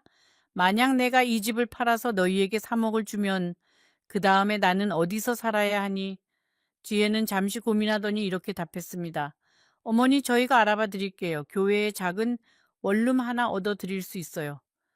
교회의 원룸이라 저는 다시 한번 되뇌었습니다. 저희 70평생 살아온 이 도시를 떠나 아무도 없는 교회에서 혼자 살라는 거군요. 제 손녀 서아의 얼굴도 못 보고요. 저는 민석이를 바라보았습니다. 하지만 아들은 여전히 고개를 들지 못하고 있었지요. 저는 조용히 일어나 창문을 열었습니다. 바깥에서 들어오는 바람이 제 뜨거워진 얼굴을 식혀주더군요. 그리고 저는 천천히 돌아서서 말했습니다. 알겠다. 생각해보마. 쟤 오늘은 그만 돌아가거라. 지혜는 제 대답에 만족했는지 화난 얼굴로 말했습니다. 감사해요, 니의 어머니. 저희 믿으시잖아요? 저는 대답하지 않았습니다. 그저 문을 열어 두 사람을 배웅했을 뿐입니다. 그날 밤 저는 잠을 이루지 못했습니다. 밤새도록 남편 사진을 바라보며 이 상황을 어떻게 해야 할지 고민했습니다. 그리고 새벽이 밝아올 무렵 저는 한 가지 결심을 했습니다. 남편의 사진 속 얼굴은 언제나처럼 온화했습니다. 저는 그 사진을 손으로 어루만지며 속삭였지요. 여보, 내가 어떻게 해야 할까요? 우리 민석이가, 우리 며느리가 이렇게 되어버렸어요. 어떻게 해야 이 아이들이 진짜로 소중한 것을 알게 할 수 있을까요? 물론 사진 속 남편은 대답하지 않았지요. 하지만 저는 그 침묵 속에서 한 가지 분명한 답을 찾을 수 있었습니다. 남편이 생전에 늘 하던 말이 있었거든요. 순자야, 사람은 돈을 통해 진짜 얼굴을 보여준단다. 저는 그 말을 떠올렸습니다. 그렇다면 이제 제가 할 일은 하나였지요. 며느리와 아들에게 돈을 통해 자신들의 진짜 얼굴을 보게 해주는 것. 그 깨달음이 저를 움직이게 했습니다. 이 할미의 이야기가 어떻게 끝날지 여러분도 궁금하시지요? 잠시 후 그 놀라운 반전을 들려드릴 테니 잠깐만 더 기다려 주세요. 그리고 이 이야기가 마음에 와 닿으셨다면 지금 바로 구독 버튼을 눌러주시는 것도 잊지 말아 주세요. 다음 날 아침 저는 오랜만에 제 변호사에게 전화를 걸었습니다. 김 변호사님은 남편 생전부터 저희 재산을 관리해 주던 분이었지요. 20년 넘게 저와 함께 해온 믿을 수 있는 분이었습니다. 변호사님, 제가 좀 뵙고 싶은데요. 중요한 일이 있어서요. 그날 오후 김 변호사님이 제 집으로 찾아오셨습니다. 70 넘은 분인데도 정정하시더군요. 그분은 제 빌라에 들어서자마자 익숙한 듯 소파에 앉으셨습니다. 사모님, 무슨 일이십니까? 저는 차를 내오며 조용히 말했습니다.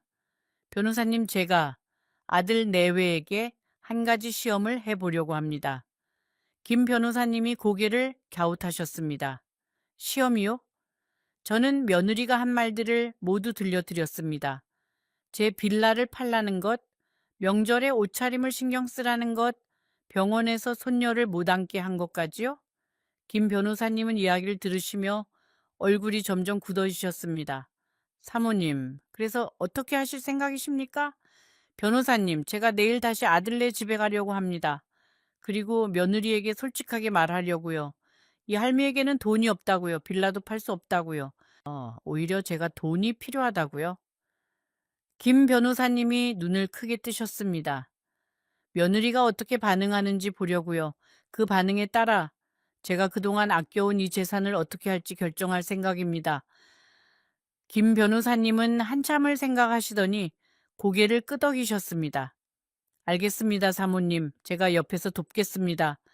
김 변호사님이 돌아가시기 전에 저는 한 가지 부탁을 더 드렸습니다. 변호사님, 제 이름으로 된 재단 설립 서류도 미리 준비해 주세요. 그리고 카페 건물 임대차 계약서도 조정해 주시고요. 변호사님은 제 얼굴을 가만히 바라보시다가 조용히 말씀하셨습니다. 사모님, 결심하신 거군요. 저는 고개를 끄덕였습니다. 네, 이제는 제 돈이 정말 필요한 사람들에게 가야 할 때가 된 것 같아요. 평생을 혼자 살아오신 분들, 자식에게 버림받은 어르신들, 그리고 진짜로 꿈을 위해 애쓰는 젊은 사람들에게요. 김 변호사님은 제 손을 꼭 잡아주셨습니다. 사모님, 제가 한 가지 말씀드려도 될까요? 변호사님이 조심스럽게 말을 꺼내셨습니다. 아드님이 언젠가 이 사실을 알게 되면 크게 후회할 겁니다. 그리고 며느님도요. 사모님께서는 이미 충분히 인내하셨어요. 저는 그 말에 잠시 눈물을 훔쳤습니다. 20년 넘게 저를 보아온 분이 하시는 말씀이니 얼마나 진심이었겠어요. 그날 밤 저는 다시 잠을 이루지 못했습니다. 아들을 시험한다는 것이 얼마나 가슴 아픈 일인지 해본 어미만이 알 수 있을 겁니다. 하지만 저는 결심했습니다. 한 번은 확실히 알아야겠다고요. 제 아들이 제 며느리가 정말 어떤 사람인지를요. 그 다음 주 저는 아들네 집을 찾아갔습니다. 일부러 평소보다 더 낡은 옷을 입고요.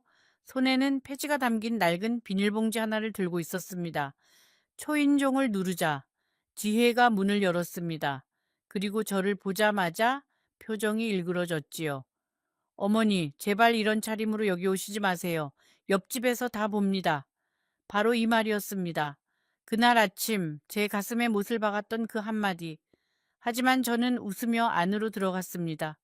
거실에는 민석이와 지혜의 친정 식구들이 모두 모여 있더군요. 지혜의 어머니, 아버지, 그리고 그 유명한 의사 오빠까지요.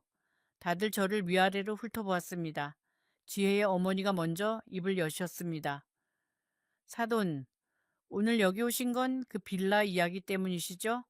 결론 내리셨어요? 저는 자리에 앉으며 천천히 대답했습니다. 네, 결론을 내렸습니다. 하지만 그 전에 여러분께 한 가지 말씀드릴 게 있습니다. 거실에는 고급 향초 냄새가 그윽하게 풍겼고 테이블 위에는 값비싼 과일들이 놓여 있었습니다. 지혜의 어머니는 명품 브로치를 달고 있었고 그 오빠라는 사람은 비싼 시계를 손목에 차고 있었지요. 제가 들고 간 낡은 비닐봉지와는 너무나도 대조적인 풍경이었습니다. 사돈, 결론을 말씀해 주시죠. 저희도 바쁜 사람들이라서요. 지혜의 아버지가 조금 냉랭하게 말했습니다. 저는 그분의 얼굴을 잠시 바라보았습니다. 사업을 하신다던 그분은 마치 비즈니스 미팅을 하듯 저를 대하고 계셨지요. 제가 아들의 친정 어른이 아니라 거래 상대방처럼 보였던 것 같습니다. 네, 말씀드리겠습니다. 우선 제가 그 빌라를 팔 수 없는 이유부터 말씀드려야겠네요. 제가 입을 열자 모두가 저를 바라보았습니다. 지혜의 얼굴이 조금 긴장된 표정이 되더군요. 그 빌라는 제 남편이 유언으로 남긴 것이거든요. 팔지 말고 제가 죽을 때까지 지키라는 유언이었습니다. 그래서 팔 수 없으시다는 말씀이세요? 지혜가 믿을 수 없다는 듯 물었습니다. 저는 고개를 끄덕였습니다. 그러자 지혜의 어머니가 한숨을 쉬며 말했지요. 사돈, 죽은 남편 말씀이 중요한 건 알겠지만 살아있는 자식과 손녀가 더 중요하지 않나요? 다 실용적으로 생각하셔야죠. 실용적이라는 말씀이시군요. 네, 저도 지금 실용적으로 생각하고 있습니다. 제가 조용히 대답하자 모두가 저를 의아하게 바라보았습니다. 저는 잠시 뜸을 들인 뒤 다시 말을 이어갔습니다. 사실 저도 여러분께 드릴 말씀이 있어서 오늘 왔습니다. 모두가 저를 바라보았습니다. 저는 낡은 비닐봉지에서 서류 봉투 하나를 꺼냈습니다. 그 안에는 제가 소유하고 있는 강남의 건물 세 채의 등기부등본이 들어 있었지요. 저는 그것을 테이블 위에 조용히 올려놓았습니다. 사실은 말입니다. 저에게는 빌라 말고도 다른 재산이 조금 있습니다. 지혜가 웃으며 말했습니다. 어머니, 그게 무슨 말씀이세요? 통장에 얼마 안 남아 있다고 하셨잖아요. 저는 서류 봉투를 열어 등기부등본을 천천히 펼쳐 보였습니다. 지혜의 어머니가 먼저 그것을 집어들더니 눈이 점점 커지는 것이 보였습니다. 그리고 등본의 소유자 이름을 확인하는 순간 그분의 손이 떨리기 시작했습니다. 이, 이게 뭐예요? 강남역 뒤쪽에 있는 건물 세 채의 등기부등본입니다. 제 이름으로 되어 있지요. 지혜가 제 손에서 그 서류를 빼서 들더니 급하게 훑어보기 시작했습니다. 그녀의 얼굴이 점점 창백해지는 것을 저는 조용히 지켜보았습니다. 네. 강남역 빌딩? 세채? 어머니가요? 지혜의 오빠가 서류를 빼앗아 확인하더니 조용히 말했습니다. 이거 진짜야. 시세로 따지면 최소 수백억은 될 것 같은데. 그 순간 지혜가 소파에서 주저앉았습니다. 얼굴이 새하얗게 질려서요. 숨도 제대로 쉬지 못하더군요. 민석이는 입을 벌린 채 저를 바라보며 한마디도 하지 못했습니다. 지혜의 어머니는 세상에 세상에 하며 연신 부채질을 해댔고요. 거실에는 한동안 침묵이 흘렀습니다. 누구도 먼저 입을 열지 못했지요. 조금 전까지만 해도 저를 가난한 할머니라며 훈계하던 사람들이 이제는 숨조차 제대로 쉬지 못하고 있었습니다. 저는 그 침묵을 즐기지 않았습니다. 오히려 슬펐지요. 저는 차분하게 말을 이어갔습니다. 25년 전 남편과 제가 식당 일을 하며 모은 돈으로 산 땅입니다. 그 땅값이 올라서 지금의 건물들이 되었지요. 매달 월세만 수억씩 들어오고 있습니다. 지혜는 여전히 소파에서 일어나지 못하고 있었습니다. 어머니, 왜, 왜 저희한테 말씀 안 하셨어요? 민석이가 겨우 입을 열었습니다. 저는 아들을 조용히 바라보며 대답했습니다. 민석아, 네가 스스로의 힘으로 살아가길 바랐단다. 돈 때문에 망가지는 사람들을 너무 많이 봤거든. 그런데 말이다, 이번에 내 처가 우리 빌라를 팔라고 했을 때 엄마는 큰 충격을 받았단다. 내가 평생을 바쳐 마련한 이 집을 너희들의 더 좋은 아파트를 위해 팔라는 그 말이. 지혜가 고개를 푹 숙였습니다. 더 큰 충격은 말이다, 지혜야. 네가 나를 바라보는 그 눈빛이었다. 내가 폐지를 줍고 낡은 옷을 입는다고 해서 나를 사람 취급조차 하지 않던 그 태도 말이다. 지혜가 울기 시작했습니다. 어머니 죄송해요. 저는 정말 몰랐어요. 몰랐다고? 그럼 내가 가난했다면 너는 나를 그렇게 대해도 괜찮다고 생각했던 거니? 지혜는 아무 말도 하지 못했습니다. 그 질문이야말로 제가 진짜 하고 싶었던 말이었거든요. 지혜의 어머니가 그 순간 일어서서 저에게 다가왔습니다. 사돈, 제가 진심으로 사과드립니다. 제 딸이 너무 큰 실수를 했어요. 저희가 잘못 가르쳤습니다. 그분은 제 손을 잡으려 했지만 저는 조용히 손을 뒤로 숨겼습니다. 사돈, 이제 와서 사과하신다고 하시는 말씀이 저에게는 진심으로 들리지 않습니다. 조금 전까지도 저를 어떻게 대하셨는지 저는 다 기억하고 있거든요. 그분의 얼굴이 붉어졌습니다. 하지만 아무 반박도 하지 못했지요. 왜냐하면 모든 게 사실이었으니까요. 지혜의 오빠가 조심스럽게 입을 열었습니다. 어머님, 이제라도 저희가 잘 모시면 안 될까요? 서아도 할머니를 많이 따르잖아요.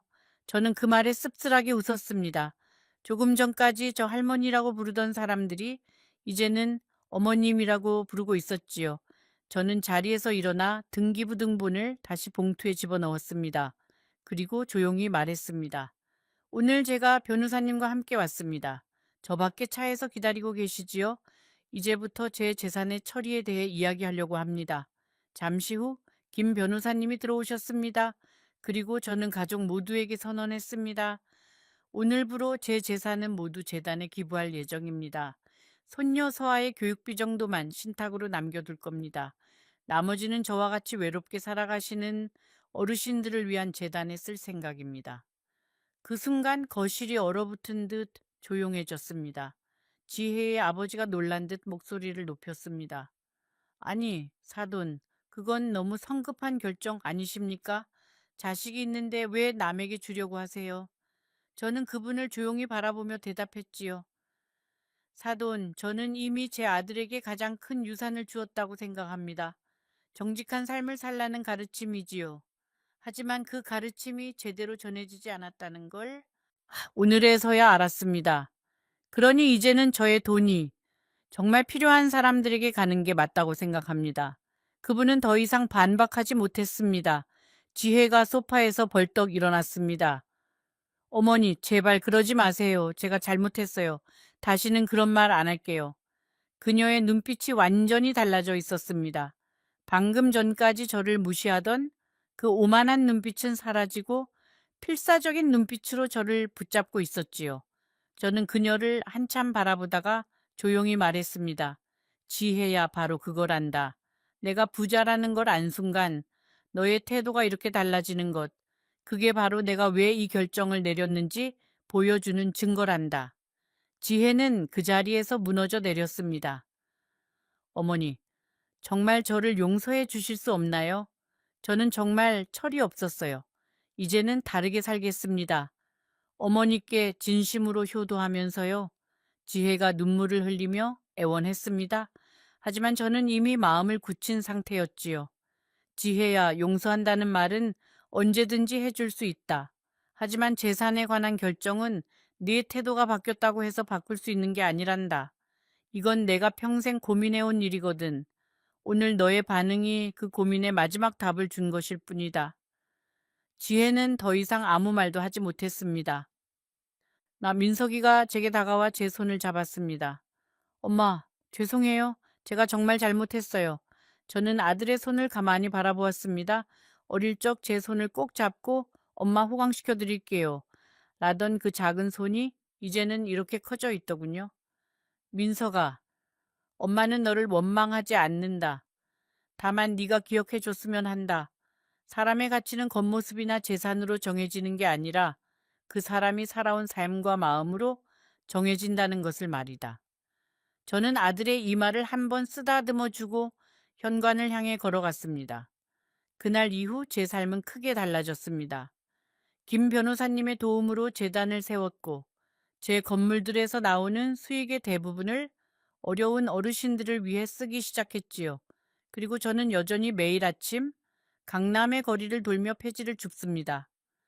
재단 이름은 삼남재단으로 지었습니다. 남편이 운영하던 식당 이름에서 따왔지요. 남편이 살아 있었다면 분명 이 일을 자랑스러워 했을 겁니다. 돈이 사람을 지배하지 않게 오히려 사람을 돕는 데 쓰이도록 하는 일이니까요. 재단에서는 독거노인들에게 매달 생활비를 보조하고 병원비를 지원하고 명절에는 따뜻한 식사를 대접합니다. 이상하게 들리시겠지요? 수백억 자산가가 왜 아직도 폐지를 줍느냐고요. 하지만 저에게 이 일은 돈을 버는 일이 아닙니다. 거리를 깨끗하게 유지하고 사람들과 눈을 맞추고 제가 살아있음을 느끼는 일이지요. 며느리 지혜는 그 뒤로 몇 번이나 저를 찾아와 용서를 빌었습니다. 하지만 저는 이미 마음을 정한 상태였지요. 용서는 했지만 예전처럼 돌아갈 수는 없었습니다. 한 번 깨진 그릇은 아무리 붙여도 금이 남는 법이니까요. 민석이와는 조금씩 관계를 회복하고 있습니다. 아들은 새로운 직장을 구했고 더 이상 제게 돈 이야기를 꺼내지 않았지요. 그저 가끔 제 빌라에 들러 함께 식사를 하고 갑니다. 손녀 서아는 무럭무럭 자라고 있고 저는 그 아이에게 제가 살아온 이야기를 조금씩 들려주고 있습니다. 서아는 요즘 5살이 되었습니다. 참 예쁘고 영리한 아이지요. 제 빌라에 오면 할머니의 낡은 가구들을 만져보며 할머니 이 의자는 왜 이렇게 오래됐어요? 하고 묻습니다. 그럴 때마다 저는 웃으며 대답하지요. 서아야, 오래된 것은 낡은 게 아니란다. 많은 이야기가 담긴 거지. 그 카페 부부 이야기 기억하시나요? 저는 그 건물의 임대료를 절반으로 낮춰주었습니다. 사장님 내외는 눈물을 흘리며 고마워 하셨지요. 그리고 저는 그분들에게 이렇게 말씀드렸습니다. 따뜻한 차 한 잔에 값치고는 싼 편이지요. 이제 이 이야기를 마무리할 시간이 되었습니다. 제가 여러분께 들려드리고 싶었던 건 화려한 복수극이 아니었습니다. 사람이 사람을 대하는 방식에 대한 이야기였지요. 겉모습만 보고 판단하는 사람에게는 그만큼의 교훈이 돌아온다는 것, 그리고 진정한 가치는 돈이나 명예가 아니라 마음에 있다는 것을요. 여러분 주위에 폐지를 줍는 할머니나 낡은 옷을 입은 어르신을 보시거든 한번 따뜻하게 웃어 드리세요. 그분들도 저마다의 이야기를, 저마다의 삶을 살아오신 분들이니까요.